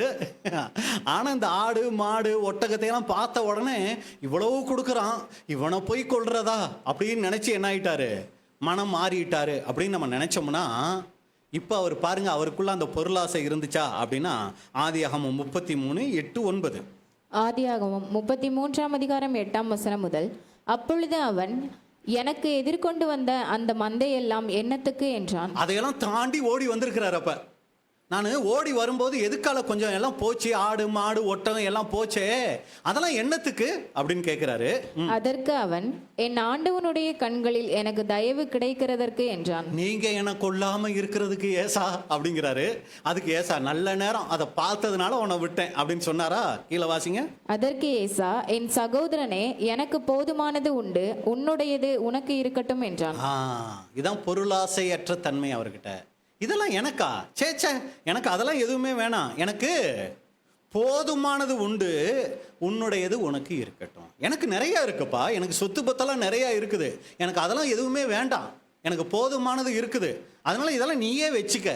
அப்போ அதுக்காக இவர் மனம் மாறலை அப்படிங்கிறது இங்கே தெளிவாக இருக்குது. அப்போ ஒரு பொருளாசை அற்ற தன்மையை இங்கே நம்ம ஏசா கிட்ட நம்ம பார்க்குறோம். அப்போ இதில் நமக்கு என்ன பாடம் அப்படிங்கும்போது, அன்புக்குரிய சகோதர சகோதரிகளே, போதும் என்கிற மனதோடு கூடிய ஒரு எண்ணம் ஏசா கிட்ட இருந்துச்சு. போதும் என்ற மனதோடு கூடிய தேவ பக்தியே மிகுந்த ஆதாயம். இன்னைக்கு நம்மக்கிட்ட அந்த ஒரு எண்ணம் இருக்குதா?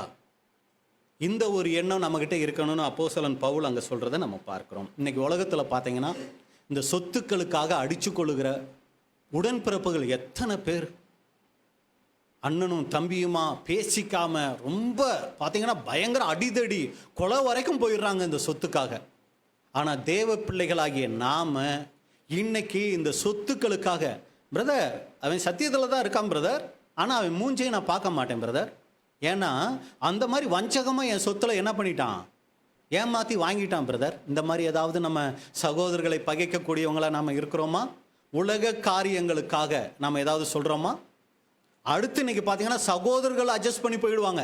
தம்பி தானே வச்சுட்டு போகட்டும், அண்ணன் தானே வச்சுட்டு போகட்டும்னு சொல்லி. ஆனால் அவர்களுக்கு வருகிற மனைவிகள், எதுக்கு விட்டு கொடுக்குறீங்க, அப்படியெல்லாம் விட்டு கொடுக்க கூடாதே அப்படின்னு சொல்லி அவர்களை தூண்டி விடக்கூடியவங்களா இருந்துடுறாங்க.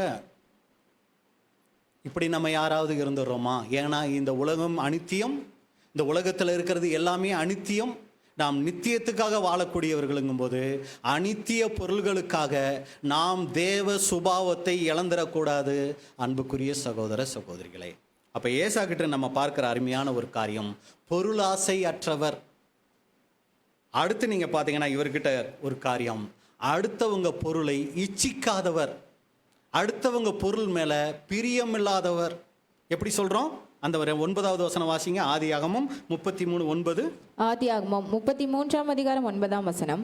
அதற்கு ஏசா, என் சகோதரனே, எனக்கு போதுமானது உண்டு, உன்னுடையது உனக்கு இருக்கட்டும் என்றான். ஆமா, ஏமாத்தினவே தானே நீ. இதெல்லாம் யாருக்கு வர வேண்டியது? எல்லாம் எனக்கு வர வேண்டியது. சரி சரி போகட்டும், இருக்கட்டும், இவ்வளவு தானே, இன்னும் வேற ஏதாவது பின்னாடி ஏதாவது இன்னும் ஒரு 10 ஒட்டகம் அப்படி ஏதாவது இருக்குதா அப்படின்னு சொல்லி இவர் என்ன பண்ணல, தேடல. இதெல்லாம் எனக்கு எதுவுமே வேண்டாம், எனக்கு போதுமானது உண்டு, உன்னுடையது உனக்கு இருக்கட்டும்ங்கிறார். பாருங்க, அடுத்தவங்க பொருள் மேல இவருக்கு அந்த ஆசை இல்லை. ஆனா அடுத்தவங்க பொருள் மேல யாருக்கு ஆசை இருந்துச்சு? யாருக்குங்க? யாக்கோபுக்கு. எப்போ மாட்டுவான் அந்த சேஷ்ட புத்திர பாகத்தை எப்படியாவது வாங்கலாம் அப்படியே மைண்டில் இருந்துக்கிட்டே இருக்குது. அப்போ தான் ஒரு நாள் வசமாக வந்து மாட்டுறாரு, கொஞ்சம் கூழ் கொடுறா, சேஷ்ட புத்திர பாகத்தை தான் கூழ் தரேன். உடனே அவருக்குன்னு இருந்ததை இவர் என்ன பண்ணிட்டாரு, பறிச்சுக்கிட்டாரு. அவருக்குன்னு கொடுக்கப்பட்ட ஆசீர்வாதத்தை வேஷம் போட்டு போய் பிடுங்குறாரு. ஆனால் ஏசா பாருங்க, எனக்கு அதெல்லாம் வேண்டாப்பா, உன்னுடையது உனக்கு இருக்கட்டும், உன்னோடது உனக்கிட்டே இருக்கட்டும், எனக்கு எதுவும் வேண்டாம். அடுத்தவர்கள் பொருள் மேலே விருப்பம் இல்லாத ஒரு தன்மையை ஏசா கிட்ட பார்க்குறோம். காட்டிலேயே சுற்றிக்கிட்டு இருந்தவர் தான், அப்பாவை மட்டும் நேசிச்சுக்கிட்டு இருந்தவர் தான்.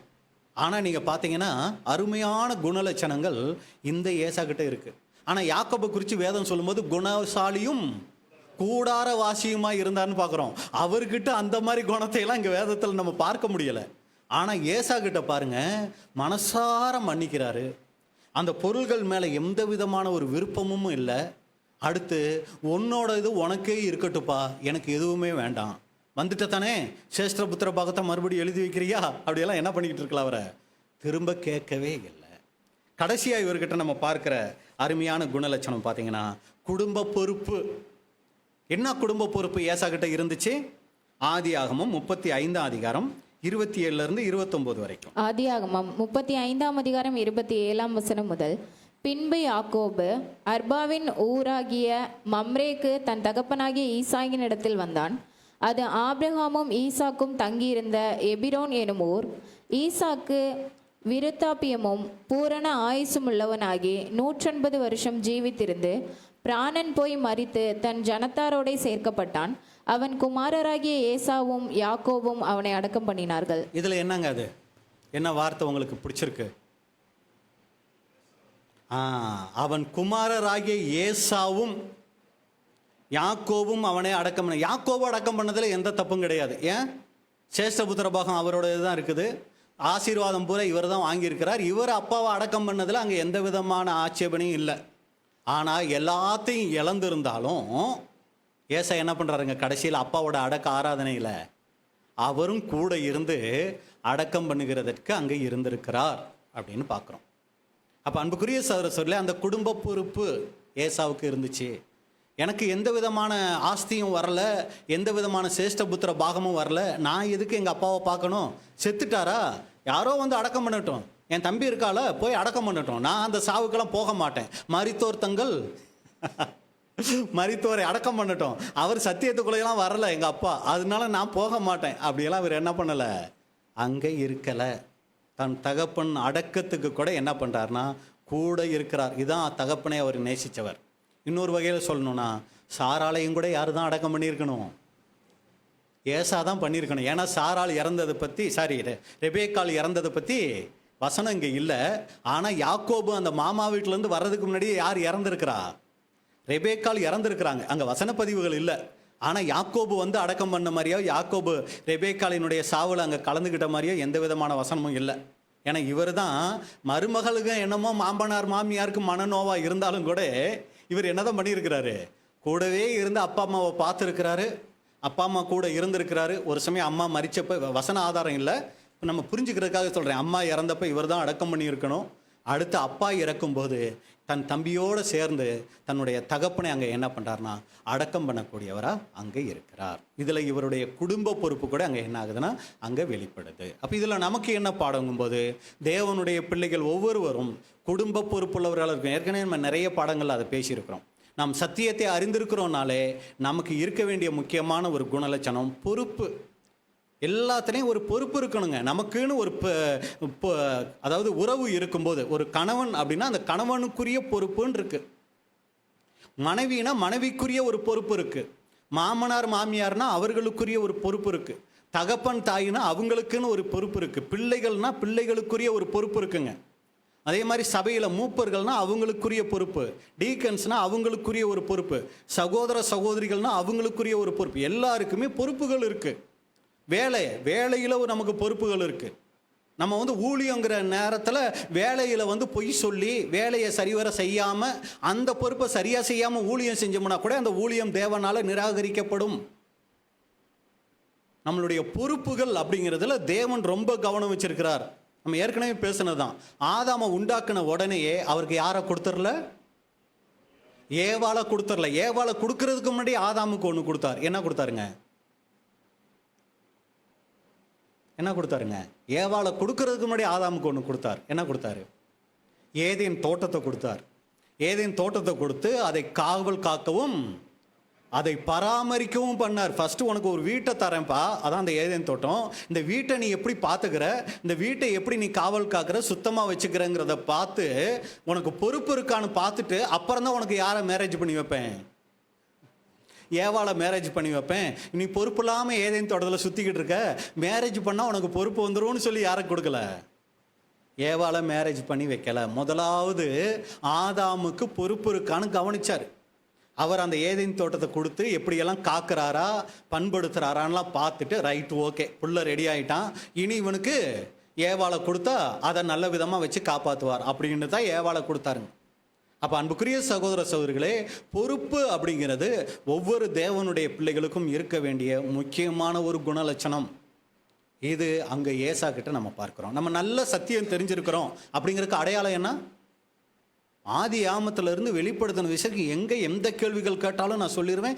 எந்த சப்ஜெக்ட் எப்போ பேச சொன்னாலும் எடுத்து பேசிடுவேங்கிறதா நம்ம சத்தியம் அறிவு வளர்ந்துருக்குறவங்களுக்கு அடையாளம் இல்லைங்க. பைபிளில் எங்கே எந்த வசனத்தை எப்போ எடுக்க சொன்னாலும் டப்புன்னு எடுத்து நான் சொல்லிடுவேன். இதான் ஆவிக்குரிய வளர்ச்சி இல்லைங்க. நாம் குடும்பத்தில் பொறுப்புள்ளவர்களாக இருக்கிறோமாங்கிறது தான் அதனுடைய வளர்ச்சிக்கான அடையாளம். குடும்பத்துல எல்லாம் பொறுப்பு இல்லாமல் இருந்துக்கிட்டு நான் நல்ல ஊழியம் செய்கிறேன்னு உலகம் பூரா சகோதர சகோதரிகள் பாராட்டி பிரயோஜனம் இல்லை. தேவன் அதை சகோதர சகோதரிகள் பார்த்து நம்மளை பெருமையாக நினைப்பாங்க. ஆனால் தேவன் பார்க்கிறது, உனக்கு ஒரு குடும்பத்தை கொடுத்தேன், உனக்கு ஒரு வீட்டை கொடுத்தேன், அதில் நீ முதலாவது எப்படி இருக்கிறாய்? இல்லையே பிரதர், குடும்பத்தை விட தன்னைத்தான் வெறுத்து எனக்கு பின் செல்ல கடவுள். நீங்கள் தானே ஆரம்பத்தில் ஒரு வசனம் சொன்னீங்க, தகப்பனையாவது தாயையாவது வெறுக்காவிட்டால் எனக்கு சீசனாக இருக்க மாட்டான். நீங்கள் தானே பிரதர் ஆரம்பத்தில் வசனம் சொன்னீங்க. இப்போ என்னமோ அதுதான் முக்கியம்னு பேசுகிறீங்க. அப்படின்னா முதல் முக்கியம் தேவனுக்கு. அந்த தேவனுக்கு நாம் முதல் முக்கியம் கொடுக்குறோங்கிறத எப்படி தேவன் தெரிஞ்சுக்குவார் தெரியுங்களா? இந்த உலக பிரகாரமான உறவுகள் கிட்ட நாம் நடந்துக்கிற முறையை வச்சு தான் தேவன் அதை கண்டுபிடிச்சிக்குவார். நான் தேவனை நேசிக்கிறேன்னு அப்பா அம்மாவை கண்டுக்காமலையோ, மனைவிக்கு செய்ய வேண்டிய கடமையை, கணவனுக்கு செய்ய வேண்டிய கடமையை நம்ம செய்யாமலையோ இருந்துட்டோன்னா நாம் தேவனை அன்பு கூறுகிறோங்கிறதுல அர்த்தமே இல்லை. தேவனை அன்பு கூறுறோங்கிறது உலக உறவுகள் கிட்ட நாம் எப்படி இருக்கிறோங்கிறத வச்சு தான் தேவன் கணிக்கிறார். அதனால தான் சொல்லியிருக்கு, ஒரு சபையை வழி நடத்துகிறவருக்கு இருக்க வேண்டிய குணலட்சணங்களில் முதல் குணலட்சணமாக எதை சொல்றதுங்க வேதம்? தன் சொந்த குடும்பத்தை அதனால தான் அந்த சொந்தன்னு போட்டாங்கன்னு நினைக்கிறேன். சொந்த குடும்பத்தை நன்றாய் நடத்துகிறவனாக இருந்தால் தான் அவர் என்ன பண்ணுங்க, சபையை நடத்துகிறவராக வைங்கும் போதே சபையை எதை பார்த்து தேவன் செலக்ட் பண்ணுறாருங்க? எல்லாம் இருக்கீங்களா? குடும்பத்தில் நாம் எப்படி இருக்கோங்கிறத வச்சு தான் தேவன் நமக்கு முடிவு பண்ணுறாருங்க. அப்படிங்கும்போது நம்மளுடைய குடும்ப வாழ்க்கை, அன்புக்குரிய சகோதர சகோதரிகளே, ரொம்ப ரொம்ப ரொம்ப ரொம்ப முக்கியம். இதைத்தான் நம்ம யாருக்கிட்ட பார்க்குறோன்னா அங்கே ஏசா கிட்ட நம்ம பார்க்குறோம். ஏசா கிட்ட தவறே இல்லையானா இருந்துச்சு. அப்பா அம்மாவுக்கு அவங்க ரொம்ப கஷ்டம் கொடுக்குறாங்கன்னு உடனே புறஜாதி பெண்களை, கானானிய ஸ்திரீகளை மேரேஜ் பண்ணது அவருடைய தவறு தான். சேஷ்டபுத்திர பாகத்தை அலட்சியம் பண்ணது அவருடைய தவறு தான். ஆனால் இந்த 2 தவறுகளை நம்ம பார்த்துட்டு அவர்கிட்ட இருக்கிற அநேக நல்ல குணலட்சணங்களை நம்ம விட்டுறக்கூடாதுங்க. பொதுவாகவே மாமிச சுபாவம் ஒருத்தரை பார்த்த உடனே எதுதான் நமக்கு பளிச்சுன்னு தெரியும்? அவங்க கிட்ட இருக்கிற தவறான சுபாவங்கள் தான் பளிச்சுன்னு தெரியும், நல்ல சுபாவங்கள் தெரியாது. நம்மளை பார்க்கும்போது நமக்கு எதுதான் பளிச்சுன்னு தெரியும்? நம்ம கிட்ட இருக்கிற நல்ல சுபாவம் தான் பளிச்சுன்னு தெரியுமே ஒழிய நம்ம கிட்ட இருக்கிற கெட்ட சுபாவம் நமக்கு தெரியவே தெரியாது. ஆனால் அங்கே ஏசா கிட்ட நம்ம பார்க்கும்போது அவர் அதெல்லாம் செஞ்சிட்டாலும் பின்னாடி மனம் கசந்து அழுது இருக்கிறார். கடைசி அந்த வசனம் வாசிக்கலாம். எபிரேயர் 12 அதிகாரம் 16-17. எபிரேயர் 12 அதிகாரம் 16 வசனம் முதல், ஒருவனும் வேசி கள்ளனாகவும் ஒருவேளை போஜனத்துக்காக தன் சேஷ்டபுத்திர பாகத்தை விற்று போட்ட ஏசாவை போல சீர்கெட்டவனாகவும் இராதபடிக்கும் எச்சரிக்கையாயிருங்கள். ஏனென்றால் பிற்பாடு அவன் ஆசீர்வாதத்தை சுதந்திரித்து கொள்ள விரும்பியும் ஆகாதவன் என்று தள்ளப்பட்டதை அறிவீர்கள். அவன் கண்ணீர் விட்டு கவலையோடே தேடியும் மனம் மாறுதலை காணாமல் போனான். பார்த்தீங்களா, கண்ணீர் விட்டுருக்கிறாரு, கவலையோட தேடி இருக்கிறார். அப்போ அவருக்குள்ளே என்ன வந்திருக்குதுன்னா ஒரு மனம் திரும்புதல் அதை குறித்து வந்திருக்குது. ஆனால் அதை அவரால் வெளிப்படுத்த முடியல. பின்னாட்களில் என்ன பண்ணிட்டாருன்னா, சரி நம்ம ஏமாந்துட்டோம், நம்ம தப்பு செஞ்சிட்டோம், இனி நம்ம அந்த தப்பு செய்யக்கூடாது அப்படின்னு சொல்லி என்ன இருக்கிறார்னா தன்னை சரி பண்ணியிருக்கிறார். இது இன்னொரு விதத்தில் பார்த்தீங்கன்னா, அப்பொழுது அவன் கண்ணீர் விட்டு தன் அப்பாவுடைய மனதை மாற்ற எவ்வளவோ முயற்சி செய்தும் அவனால் முடியவில்லை. இங்கே நீங்கள் பார்த்தீங்கன்னா கவலையோடு தேடியும் மனம் மாறுதலை காணாமல் போனான்னா ஏசா மனம் திரும்பவே இல்லைங்கிற மாதிரி இந்த வசன பகுதிகளை நம்ம தவறாக புரிஞ்சுக்க கூடாதுங்க. யாருடைய மனம் மாறுதலை காணாமல் போனார்னா அப்பாவுடைய மனசு மாறி, சரி ஏசா நீ ரொம்ப அழுகிற, அதனால நான் ஒன்று ஆசீர்வதிச்சிடறேன், யாக்கோபுகிட்ட இருந்து ஆசீர்வாதத்தை வாபஸ் வாங்கிக்கிறேன்னு அவர் சொல்லலைங்க. அதைத்தான் அங்கே சொல்ல வருது. அப்படிங்கும்போது இங்கே ஏசா கண்ணீர் விட்டு கதறி அழுதிருக்கிறார். இதுதான் நம்ம ஏசா கிட்ட நம்ம பார்த்துட்ட அருமையான குணலட்சணங்கள். அப்போ நீங்கள் பார்த்தீங்கன்னா தகப்பனை சந்தோஷப்படுத்தி இருக்கிறார், தகப்பனுக்கு கீழ்ப்படிஞ்சிருக்கிறார், தகப்பனை மிகவும் நேசிச்சிருக்கிறார், தகப்பன் துக்கப்படக்கூடாதுன்னு அவருடைய உணர்வுகளுக்கு மதிப்பு கொடுத்துருக்கிறார். அது மாத்திரம் இல்லை, இது தகப்பனுக்கும் அவருக்கும் இருந்த உறவு. அடுத்து நீங்கள் பார்த்தீங்கன்னா அந்த ஒரு அன்பை தன்னுடைய சகோதரன் மேலேயும் காமிக்கிறார், மன்னிக்கிறார். அடுத்து சகோதரனுடைய அந்த பொருட்கள் மேலே இச்சை வைக்கலை. அடுத்து சகோதரனுடைய அந்த பொருள்கள் அவருக்கு உரியது, அது அவர்கிட்டயே இருக்கட்டும், எனக்கு வேண்டான்னு நினைச்சாரு. அடுத்து எல்லாத்தையும் இழந்திருந்தாலும் தன்னுடைய தகப்பனுடைய அடக்கத்தை அவர் தான் அங்கே போய் முன்னின்று செய்யக்கூடியவரா அங்கே இருக்கிறார். அன்புக்குரிய சகோதரர்களே, இதான் நம்மளுடைய முற்பிதாவாகிய ஏசான்னு கூட சொல்லலாம். அவர்கிட்ட இருந்து நம்ம பார்த்துட்ட நல்ல குணலட்சணங்கள், நாம் பார்த்த இந்த நல்ல குணலட்சணங்களை நமக்குள்ளே வளர்த்து கொண்டு தேவனுக்கு பிரியமுள்ள வாழ்க்கை வாழ தேவன் தாமே நம்ம ஒவ்வொருவருக்கும் கிருபை செய்வாராக. பொறுமையோடு கேட்ட உங்களை தேவன் ஆசீர்வதிப்பாராக. இப்படிப்பட்டதான வாய்ப்பை கொடுத்த பிதாவாகிய தேவனுக்கும் ஆண்டவராகிய இயேசு கிறிஸ்துவுக்கும் அருமையான சபையாருக்கும் என்னுடைய நன்றியை தெரிவித்துக் கொள்கிறேன். தேவனுடைய நாமம் மகிமைப்படுவதாக. ஆம்.